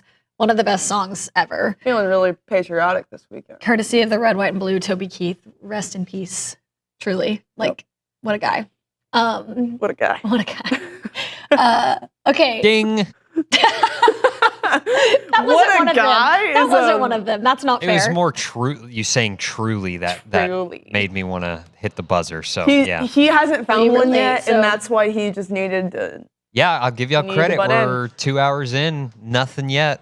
Wow. One will slip eventually. Don't you worry. Making your life harder today. Sorry. Or easier, or whichever.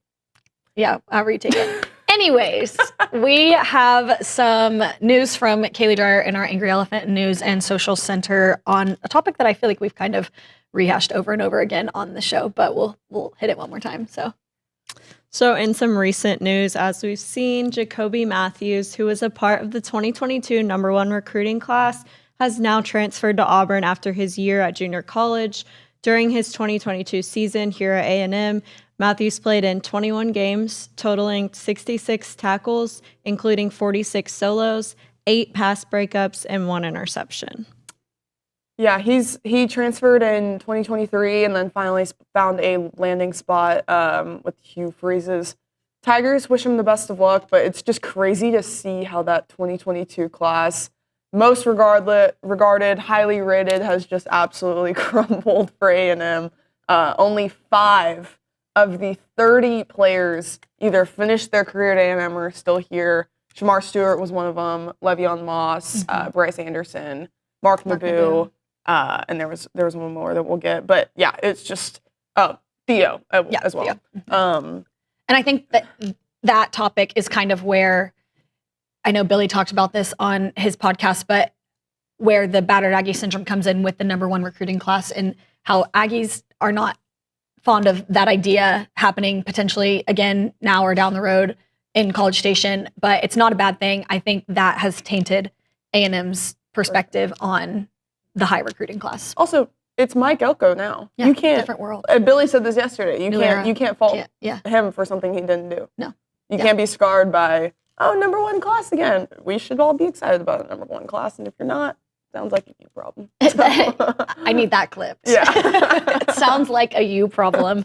I just that fact that was what I was hinting at that we've talked about a lot in College Station on the show on TexAgs in general. I just think it taints things for sure, but it's a different world, so we can't rehash it too many times. But I mean, it is interesting, and I'm curious to kind of see what Jacoby will do this year at Auburn. We host Auburn in College Station this year, pretty early in the season, so we'll hopefully be able to see him in the orange and blue for the Tigers. That'll do it for the 9 o'clock hour. As a reminder, the final segment of the show is brought to you by Double Dave's, and that is at 10:50. But right now, caller number 12 at 979-693-1150 will hook you up with your choice of dozen pepperoni rolls or a large one-topping pizza. Double Dave's serving Aggie Land since 1984. On the other side of the break, we've got Carson Branstine, who just had her debut at Wimbledon. So we'll chat with her and get some thoughts, and then we'll have the fan show.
Howdy, and welcome back into TexAgs Live, presented by David Gardner's Jewelers in the Rollo Insurance Studio.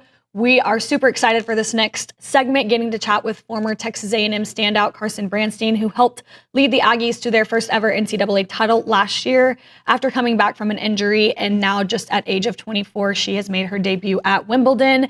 Carson, just thank you so much for joining us and kind of talk about your experience at Wimbledon, playing the number one player in the world. What was that like for you?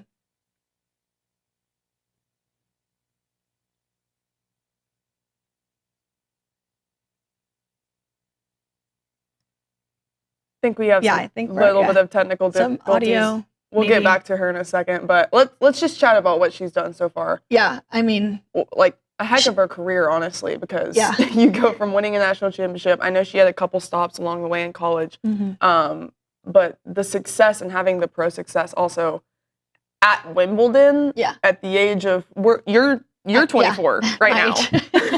At your age, it's just that's a crazy feat, a crazy accomplishment. Yeah, she's got some crazy accolades to her name already as a very young player, and I know she's got the best to come ahead of her. So I know there's a lot of Aggies that are really excited to kind of follow her journey through the pros and kind of see where all she goes. She's kind of taken the world by storm recently. Yeah, she's been blowing up on social media, like a lot of attention going around. Also, when you're playing the number one player in the whole tournament as your opening debut into Wimbledon, I mean, that has to be super daunting. Just a walk into that. As a 24-year-old. But knowing you got to go try to play your best game right now. And the crazy thing is she's been on such big stages so far too, and she's just so young. I feel like it speaks to her as a person. It speaks to her competition level. And I know she did battle some injuries, and just being able to overcome that she's been to a couple different schools. The Tennis Channel did a great interview with her. And it was talking about how she couldn't necessarily pay for her bills at the time. And she was having to DoorDash and basically pay for things because she just needed to live in California. We are trying to get her back on the line as we speak. Carson, are you with us? Can you guys hear me? Yes. We can. Awesome. How are you? Oh, hi. Sorry, I know it's a lot later for you. It's morning for us, but where you're in Brussels or Belgium? What time is it over there? It is 5 p.m. here in Brussels. Okay. Yeah. Well, thank you so much for joining us. We really appreciate it. Kind of going back, just talk to us about your experience at Wimbledon and what that's looked like and kind of what's transpired since then. I mean, I don't even know how to describe it because it happened so quickly, right? Because not everyone knows this, but the qualifying site and the main site for Wimbledon are separate. So during my qualifying matches, it was like basically a different tournament, essentially. And then once you qualify, and I was getting a lot of, traction on social media, and then the draw comes out less than 24 hours after I qualified. And then I see I'm playing the number one player in the world. And I knew immediately I was going to play on center court or court one. I was going to be the, ESPN headline match or whatever. And I didn't even have time to process until it was over, but it was the craziest thing. I had so much fun. I didn't want it to be over at all. Can you just, can you just talk about some of the challenges that presented itself during that whole, I imagine the qualification process had to be obviously difficult, and then just things you learned from that first round match? Yeah, it was extremely difficult. If people follow tennis closely and they saw my draw in qualifying, they would have been shocked by the difficulty of draw that I got, because I had to play the semifinalist of Roland Garros in the first round of qualifying, who was also the number one seed in qualifying. She would have been in the main draw of Wimbledon if her new ranking was out before the tournament. So I beat a girl 65 in the world in my first match in the qualifying. Then the second round, I had to play one of my best friends and another Canadian who is a U.S. Open champion. She beat Serena Williams in the finals of the U.S. Open in 2019. That was my second round of qualifying. Third round of qualifying, even though I played a girl, her career high was 150. This was her 15th Grand Slam qualies. So she's been there before. This was only my second. So I was like, oh my gosh, this is crazy. So yeah, that was a difficult task. And then by the time you get to main draw, it's a whole new tournament. And I learned I mean, definitely the biggest thing is that I can compete with anyone because the second set was really good. I didn't even feel like, every moment of the match was my best tennis. And I was like, wow, there's so many things I can improve on. And that's like the best problem to have because there's so much room for growth and I've already done this well. So I think that's the biggest takeaway in terms of the tennis. Yeah, that's really special.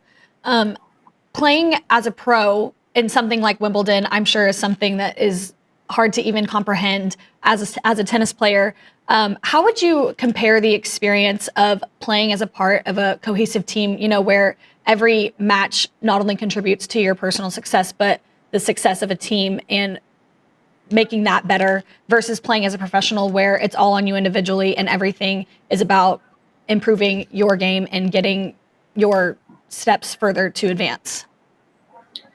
Well, this is actually an interesting question because when it comes to being an Aggie too, this is something I'm really passionate about. If you see my other interviews, I talk about Texas A&M quite a lot because first of all, in college, you learn to play for more than just yourself. And I feel like for me, I mean, I'm also religious. So for me being Christian, it's like I'm already feeling that I'm playing for something bigger than myself all the time. But now that I had A&M and I had teammates that I wanted to perform for and my coaches and the school, I take that with me on tour. I still feel like that's part of my job is to be a good representation for A&M and to be as being an Aggie as well. So I think that's like kind of like a unique perspective for me, at least on being on the tour. Because the selfish part of tennis, I kind of struggle with, to be honest.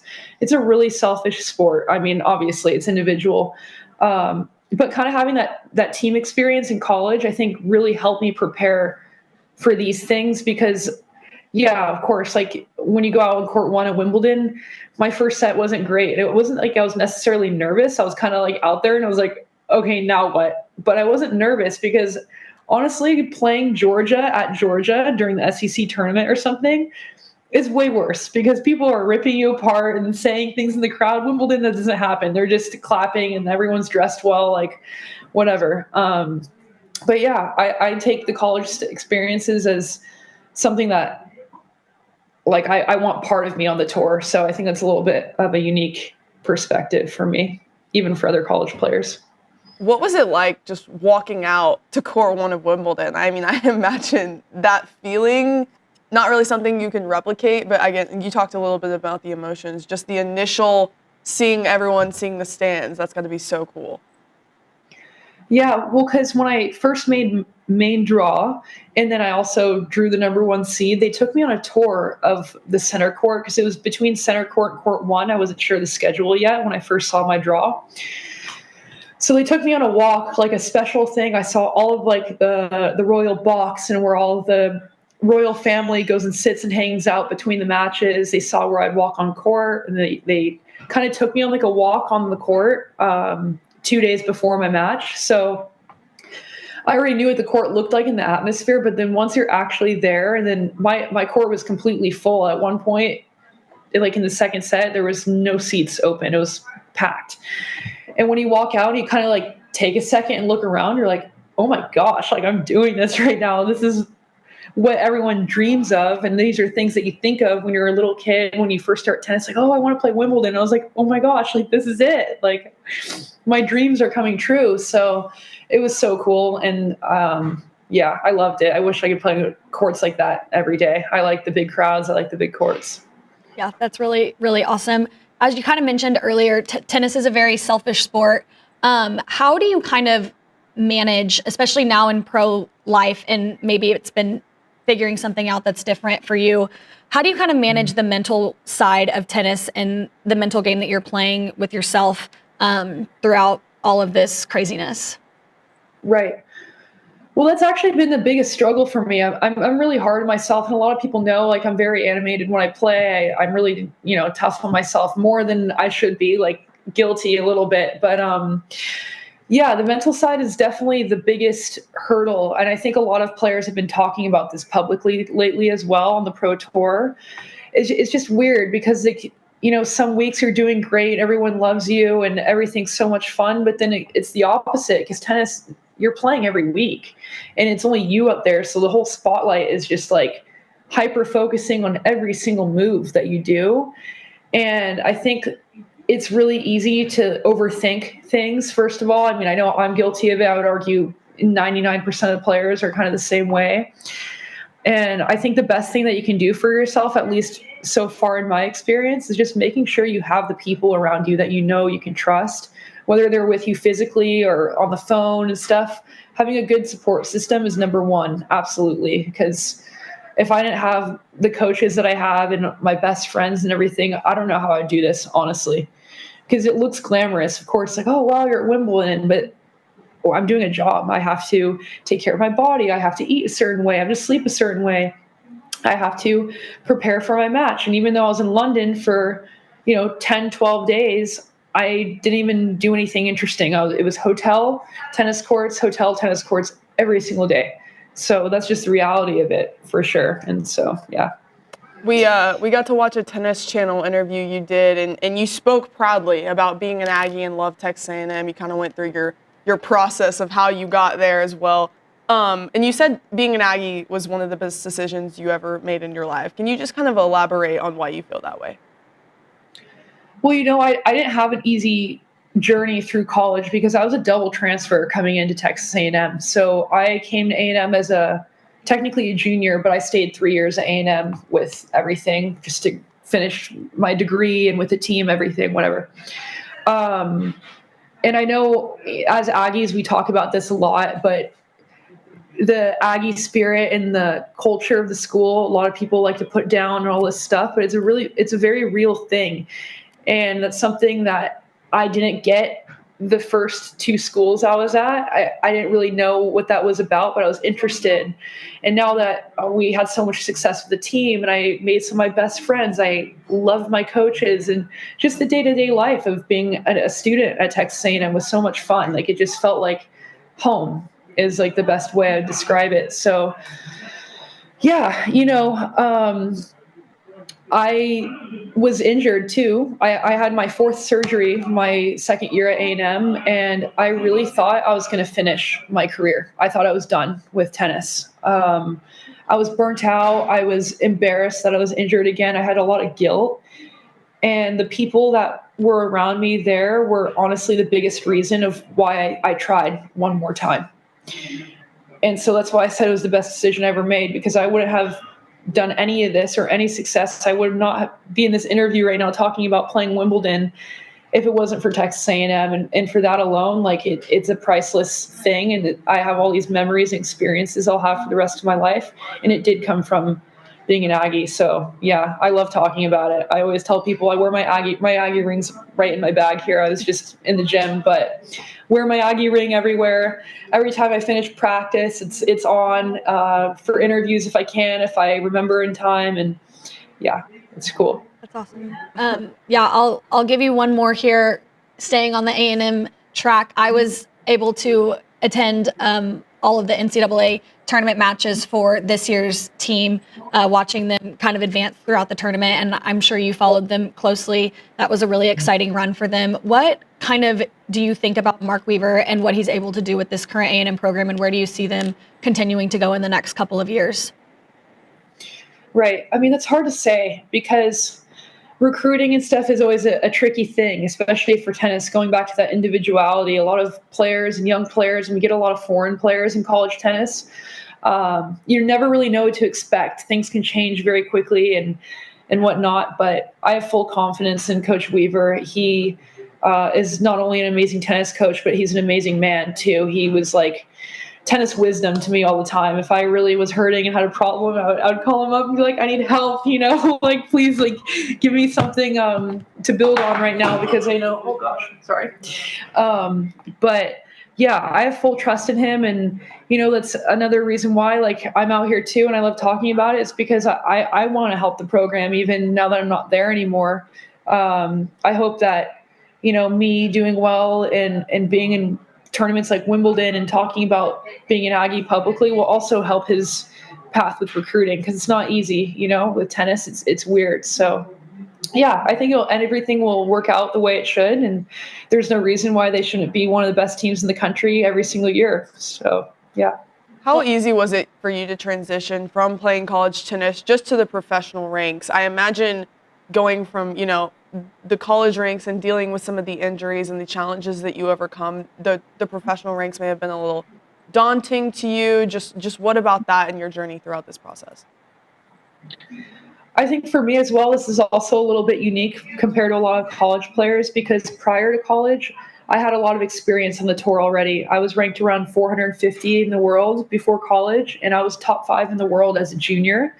And so even like for Wimbledon, I played junior Wimbledon. So I'd already been on the grounds before, and I didn't play on court 1, but I played on some of the smaller courts before. And I was kind of already living that pro life prior to my college experience. So for me, I think it was a little bit easier than some of the other players. But where my challenges came in was financial, as a lot of people know. And that's not easy because you don't want to be 23, 22, or my age, 24 years old, begging people for money. At least for me, I'm terrible at asking for help. So that was definitely my biggest challenge, and not really having direction and kind of just trying to figure things out as one would anyways, fresh out of college. But when you're going to third world countries by yourself, it's not very easy all the time. So yeah, that's definitely the biggest thing. I think a lot of players would agree. Well, Carson, we really appreciate you joining us. I know Aggies all over the world are rooting for you, and they are looking forward to hearing more about your success in the pro life. So best of luck to you, and thank you so much. You're welcome back anytime on TexAgs. Well, miss you. Miss you too. I'll see you here soon. All right. Talk to you guys soon. Bye. Bye. That was Carson Branstine on the Buppy's Catering and Bartending Hotline. We actually got an important piece of information from our Richard Zane in that segment. Apparently, she is cousins with Freddie Freeman, who plays for the Los Angeles Dodgers, who, you know, Richard has that very strong connection with. He said that her cousin hit the walk-off single last night at the baseball game that Richard was in the attendance for, and that is also the game that Clayton Kershaw recorded his 3,000th career strikeout. Dallas native Clayton Kershaw. So yes, had to give him his shout out. When we come back, we will have an open segment and just kind of chat before we get into the fan show. You're listening to TexAgs Live, presented by David Gardner Jewelers.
Little Kenny Chesney. It's just our Lake playlist that's playing pretty much. A lot of love for the USA on TexAgs Live this morning. As last show before 4th of July, I know we're all looking forward to that great holiday, but we are on TexAgs Live. Want to get into a different topic while we have an open segment. We talked earlier about A&M games that we loved, that we appreciated while we were here at Texas A&M or maybe beyond. Now we're going to flip the script a little bit. We're going to go losses that still haunt us. Callie, do you want to kick us off with one that just really just sticks with you? Yeah, I'm not going to do the obvious here because I'm gonna let you do that. I feel like I don't have an obvious one actually. Really? Yeah, I'll throw you with the curveball. I don't know. Well, I'm gonna go all the way back to 2011, and I'm gonna do the Lone Star Showdown. That year was brutal. I was 11 years old.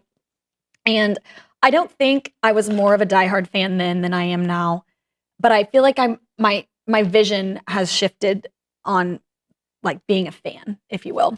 But as you can imagine, I was born and raised in College Station. I'm a third generation Aggie on both sides of my family. I was raised in Kyle Field. So, and I think I got way too emotionally invested in this football program at that age, but I was heartbroken at the end of that game. And I know there were a lot of things that went into that. And it wasn't even like that outcome of that game would change the season very much. I mean, I if I can remember correctly, you're looking at going 6-6 versus 7-5 in the regular season, something around that. But as we all know, it's much more than that. It was the last game at Kyle Field for what we saw as the foreseeable future for the Aggies and the Longhorns. And we were in the driver's seat for most of that game, lost on a last-second field goal with Justin Tucker. I remember crying walking out of that game, and my dad had to like physically move me and be like, "Go walk." 11-year-old Callie sobbing because of just yeah. So that one stings and still sits with me. So I think that's at top of my list. Yeah, that's a great one. I'm gonna go. You went older. Mm-hmm. I'm gonna go more recent. But I'm going to go non-rev sport. Texas A&M softball playing Liberty in the NCAA regional tournament. I cover softball here at TexAgs, and I've gotten to know Trisha Ford. I've got to know a lot of the players on that roster, and I genuinely believed that was going to be the one to punch the ticket to Oklahoma City. Did not happen. Liberty and Dot Richardson's squad gave A&M all they could handle. They played 2 games on that Sunday. And A&M was just trying to do something to work their way to a super regional. They needed 2 wins that day. They couldn't get 2. They only got 1.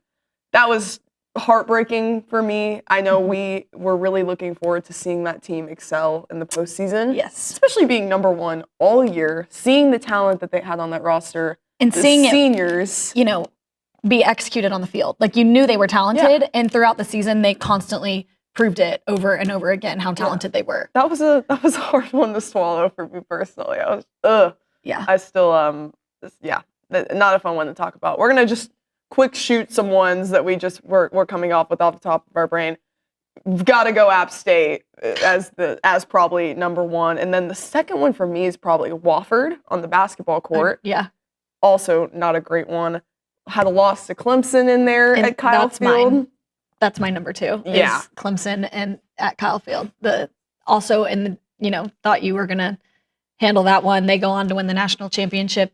Your season looks different. Yeah. You're walking into Tuscaloosa 3-0 that year. Yeah. So that was brutal. I have NCAA tournament versus Penn State. That one scarred me. I remember watching this from The Office, and it was a tough one to take in. Especially all the aura that team carried into the tournament. Yeah. It was there was a lot of tough ones, and then I have also the final series against Tennessee. That's what I thought was going to be your obvious one. Yeah. I mean, that heartbreaking. And shout out to Jamie Morrison because she is probably the best picture I've seen taken of A&M players in the uniform of Jason Hayden shot.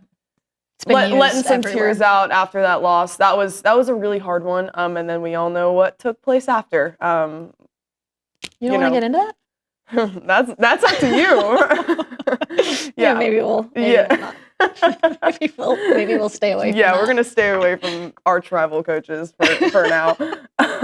Yeah, so those are just a quick few. I thought of a couple women's basketball games. I've covered that program as well.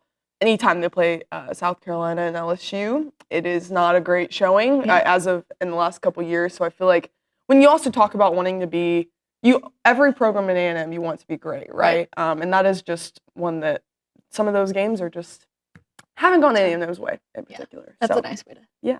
Nice way to Also, say it. volleyball 5 sets against Wisconsin. Yes. If we're hitting on all sports, so if this says anything about that set and series, I was in New York at Wicked, and if you know me, you know that is your jam. What do you say? My Roman Empire is Wicked. Yeah. To me, like I am a Wicked fanatic, and I had the volleyball game pulled up on my phone in the Broadway show. Just watching it went down to, the wire, and that was a heartbreaking loss to watch. But well, we're gonna bring up the spirits on the other Kaylee side. I think. Kaylee, you got any? Oh, Missouri series this year. Oh, girl, Graduated, and I was like, yeah, I'll go shoot the game. It should be a run rule, great game. That one hurt. Really bad. Yeah, it's okay. It's okay. We've had some great moments with students at A&M, and how do the kids say it? They'll get their lick back. Yeah, they'll get their lick back. The kids, as if you aren't one. I used that on Richard the other day. Anyways, we're going to hit a break here. On the other side, we will have the fan show with Matt Browning and Kevin Ross joining us. We're going to be talking a little bit all things Aggie sports. We'll get their takes on their favorite games that they've been to while a student, not a student, all of the above. This is TexAgs Live, presented by David Garner's Jewelers.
Whoa, that is a win. Welcome back to TexAgs Live. We should have given you one. What's that? Yeah, I can be there. Hey, I'm going back to work. I am off this set. Happy 4th of July, There we go. I guess. Happy 4th of July. Welcome into the fan show. We've got Matt Browning and Kevin Ross sitting down with us for the final segment of today's edition of TexAgs Live. We're just going to jump right into it. We want to... Great. We like jumping into it, especially after that start. We'll have Kaylee ask our question for the start of the fan show, and then we'll... What's on y'all's mind? Matt? I'm happy to go first. Not a lot. I'm going to be honest with you. This is that time of year where we've talked about this actually a couple weeks in a row where there's not a whole lot going on. I mean, really our biggest focus right now has been recruiting, and absolutely phenomenal job Coach Elko is doing with the on the recruiting side, and still the big names that we've got, kind of in the pipeline and some things that are going on. But this is that time of year. I mean, we're coming in tomorrow, holiday. Hope everybody's got good plans. So I'm just going to relax. I'm not doing anything. So that's it. Now, hey, great question, but don't have much for you on that. There's not a lot going on. It's kind of nice. It's kind of relaxing. We don't have to. There's no expectations right now. There's no disappointment. There's none of that. So that's true. Yeah. For me, I'm gonna do a different little kind of twist because, like Matt said, there's not a lot you can do. Right? We're all hoping and wishing, and the recruiting is fantastic. Good job, Coach. With July 4th upon us, I don't know if y'all's generation understands how much our service and all of our cadets and things over the years have really done such a great job for our university. And we can beat each other up all day about athletics, right? But you cannot beat us up on what our university means, what it stands for, the amount of service members that go into it, men and women. And so I think we got to keep an eye on the ball, especially me, because I promise you I'm the biggest Debbie Downer on A&M athletics you can find. But Roy said it brilliantly last year. Do not ever think that our university is ever down.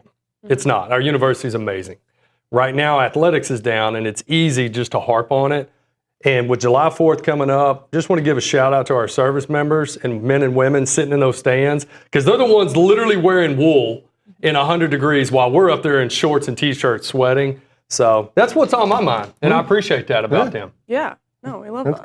good. Great. That's good. Yeah. What a way. Bring it. What a way. Bring the patriotism this morning. I like it. We've had a USA playlist, so like courtesy of the red, white, and blue. We got excellent. God bless the USA. Yeah. Excellent. Hey, there's a Robert Earl Keen song called 4th of July. You should play that one. That was Heck really yeah, good. there is. So, we love Robert O'Keen. And if Lee Greenwood, if you're listening, we'd love to have you down here. It'd be awesome for you to sing for us. Is he still alive? Oh, yeah. He's going strong, baby. Didn't you just sing at something? He sang at the inauguration or something. Yeah. Still a great Patriot. Yeah. Good. Great one. That's excellent. Well, we want to dive into a topic we did, kind of our main topic of the show today.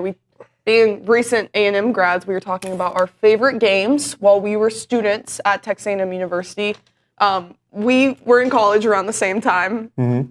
Not calling y'all old. Y'all were in college at a different time. We're old, yeah. Just off the bat, what are some games that you immediately think to when you think of just being an A&M student? So now remember, I only went to college for like 30 minutes and then quit. So I'm not an A&M, I was never an A&M student, but I lived the college life. I'd lived here, went to, I don't think I missed a game in my so-called college years. Easily, this one's easy for me. The easiest game that I remember is the bonfire game. So against Texas, that was the most memorable. It's the one that will always stick out in my mind. But 0-2 versus Oklahoma, the Reggie McNeil game when he came back and won. There was a great K-State game in there that I think it was 0-4 K-State game where it was that. I think to me that was one of the loudest that stadium's ever been. Yeah, for me it's easy bonfire game. The way all that transpired from the week before going into it, the night before the Yale practice, we did a candlelight vigil, we did all that sort of stuff, and then of course the red, white, and blue out game too. So I hope I didn't steal all because No, I actually was not there for those, so I have some different ones. I was at all those games, and those were from my time in what you would consider to be my era. Those were the best ones. Those were the most that stood out the most. Those were just awesome games. They really were, and of course, all those were victories. So that always helps. That helps for sure. Yeah, I mean, the LSU overtime obviously is probably the easiest one for most people to say, probably your generation. From your time. But from my time, it was around 1998 or 1999. Oklahoma State came to town in the multiple overtimes. It was absolutely the one of the greatest games ever. A buddy of mine that was supposed to go, he gave us the tickets. He's like, I don't even want to go. And it was a 3 or 4 overtime win. It was phenomenal. The other one I remember is watching Jamar Toombs at the Independence Bowl in Shreveport when it was snowing. Oh, that was a good one. Watching Toombs do what he did in the snow. We were literally running in these stands and doing snow angels. It was awesome. Now, we didn't get the win. I'm not going to get into that. But there's plenty of blame to go around. Yeah. All right. But watching Toombs live was fantastic. I do remember, I think the other game that I would stick out is a Kansas game. And I don't remember who won or lost. But let me tell you what I remember. Coach Mangini sitting over there. He's huge, okay? The Kansas coach. He is massive. And there was a guy standing in front of us. And he's wearing this blue Jayhawk shirt. And on the back of it said, our coach can eat your coach. And I will remember that for the rest of my life. That was the best T-shirt ever. Oh, my God. Only Kevin would bring up a Kansas game as one of his favorites of all time. Yeah. Just because of a T-shirt. Yeah, just because of a T-shirt. But yeah, that snow game, the holiday, no, not the Holiday Bowl. What was the Independence. one? Independence Bowl. Mm-hmm. We lost. Go back and watch highlights on this. I know y'all have no idea what game this is. I don't know if I was bored It was yet. an absolute. You might not have been bored. It was a blizzard, literally a blizzard in Louisiana. It was. Wow. I mean, they were playing in snow this thick, and it goes all the way to overtime. We're playing Jackie Sherrill in Mississippi State in the Independence Bowl. So it was the only time we played against Jackie after he left here. And it was RC versus Jackie, Jamar Toombs. Of course, all you could do was run the ball. You couldn't throw the ball in that weather. And then in overtime, we decided to kick an extra point. And when Toombs was unstoppable, we should have just gone for 2. We decided to kick an extra point, which of course missed. And then that's how we lost that game. So we lost it, but that was a wild one. But I want to go back to one more. So I said Holiday Bowl. Now this was before my college days. I was like in elementary school, but the 1990 Holiday Bowl was one of the best games we've ever had. That was the absolute pinnacle of the Wrecking Crew. The true Wrecking Crew. We played Ty Detmer, the Heisman Trophy winner from BYU, in the Holiday Bowl, and we absolutely destroyed him. There was Bucky Richardson.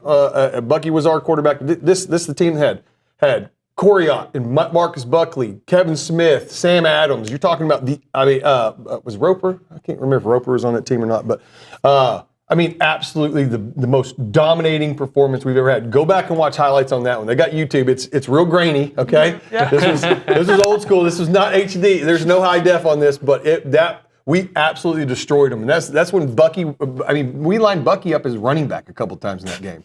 That's how crazy that guy was. Yeah. That was a good one. So. Jeez, yeah, those are fun. Yeah, off the top of our heads, we could 2021 Alabama. Yeah. Set small, field goal. Couple moments in Omaha for Aggie baseball. Oh, yeah. The Jace catch against Florida, beating Texas. Those were kind of like some of the top ones. You had a couple against... Mine was LSU in 22 at Kyle Field. That one was just a really fun one. Were y'all here for the 7 overtime game? I was students. a senior in high school, but I was at the game. But I was a senior in high school, so not considered. I'll throw one in. Let me throw in another one. Sorry, you just opened up a can of worms. I'm thinking now because I thought we were just talking football, but of course the shot AC Law versus Texas. Yeah. Oh yeah. That was one of the best ones.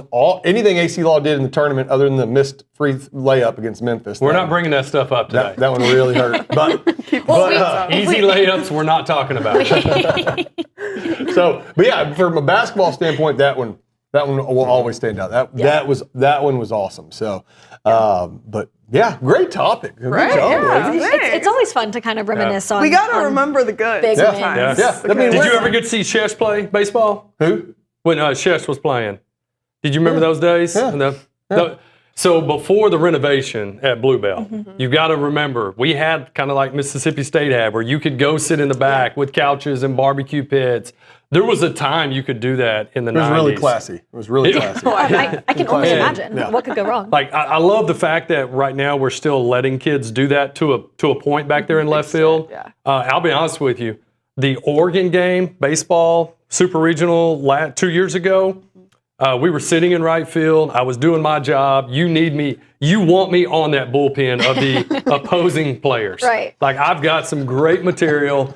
I promise you, you need to sponsor me. Anything you can share on air. Not suitable for TexAgs Live material is what I'm. I just need like 3 interns every year that will help me with some stuff. Mic'd up. Maybe we could. Can I tell you? Let me brag on our basketball team, because when I walked around the corner left field, that was the game we were down 4, I think, Matt, 5 in the 8th inning, and we did that amazing comeback. Yeah. The basketball team is back there, and they all have their shirts off, just like every other fan. And they played that morning. And that's right. They played that morning. To see other sports come out and represent other sports, and there were some volleyball players back there. There was some other people. I thought that was a memorable game because our fan base and our students need that. Yeah. That is awesome. Yeah. Well, that was one of the games that I had brought up, and something I mentioned was in that moment for Aggie fans, it was almost like nothing else mattered. Like when they won that game, like you could kind of do whatever you wanted, and it was everything. Did you see all the old guys with their shirts off? Luke Evangelist was back in Aggie Alley filming it. Really? Yeah. Okay. It's like take it off, take it off, and you walk by, and if they look at you, you better pull that shirt off. There was a guy, I swear, in his 80s, pulls his shirt off, and then I looked at him, and I was like, oh, that guy's got a better body than me. I was like, what? Now we're evaluating abs. He's not on the Aggie Alley will do it all for you. He's not on the and we were saying, too, just the lead up of Braden Montgomery getting hurt the day before, Caden Kent coming in, the comeback, and then punching a ticket to home. Kent did hit that home run, didn't he? The Grand Slam. He did. Grand Slam. Oh, yeah. And y'all got to witness that your senior year? This was our senior year. We had just graduated. Okay, that's me on the corner of that bullpen up right, there. I can see you. Absolutely. That's my wife and kids hiding. Whatever you said worked because you gave up a Grand Slam. So the blonde guy that came in, I wore him out for 4 hours leading up to it. So basically, they owe you a lot more than they think they do. They honestly should give me a seat and say, only Kevin Ross sits here and go to work, son. And you know what? I have full confidence that you absolutely would. He's not joking. I'm very quick-witted and yes. Some people are really good at trash talk. He's one of the best. Oh, man. That's because it's classy. Right. It's real classy. Nothing like LSU or what you get from Baylor or Tech fans. Like it's legitimate, classy, and it's education. I mean, you're educating them? I am. On? Everything they're doing wrong and everything we do right as a university. Yeah. That is very true. All right, well, we need to hit a break. We will have one more segment with the fan show, guys. I'm sure we'll talk about some more fun topics on the other side. This is TexAgs Live, presented by David Garner's Jewelers.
Welcome back to the final segment of TexAgs Live today. Coming back with some Megan Maroney and Kenny Chesney, I feel like is the only way to close out this very interesting show that we've had today. We've had a couple of interesting breaks too. I'm not going to get into the details of our breaks, but that's saved for the microphones are off.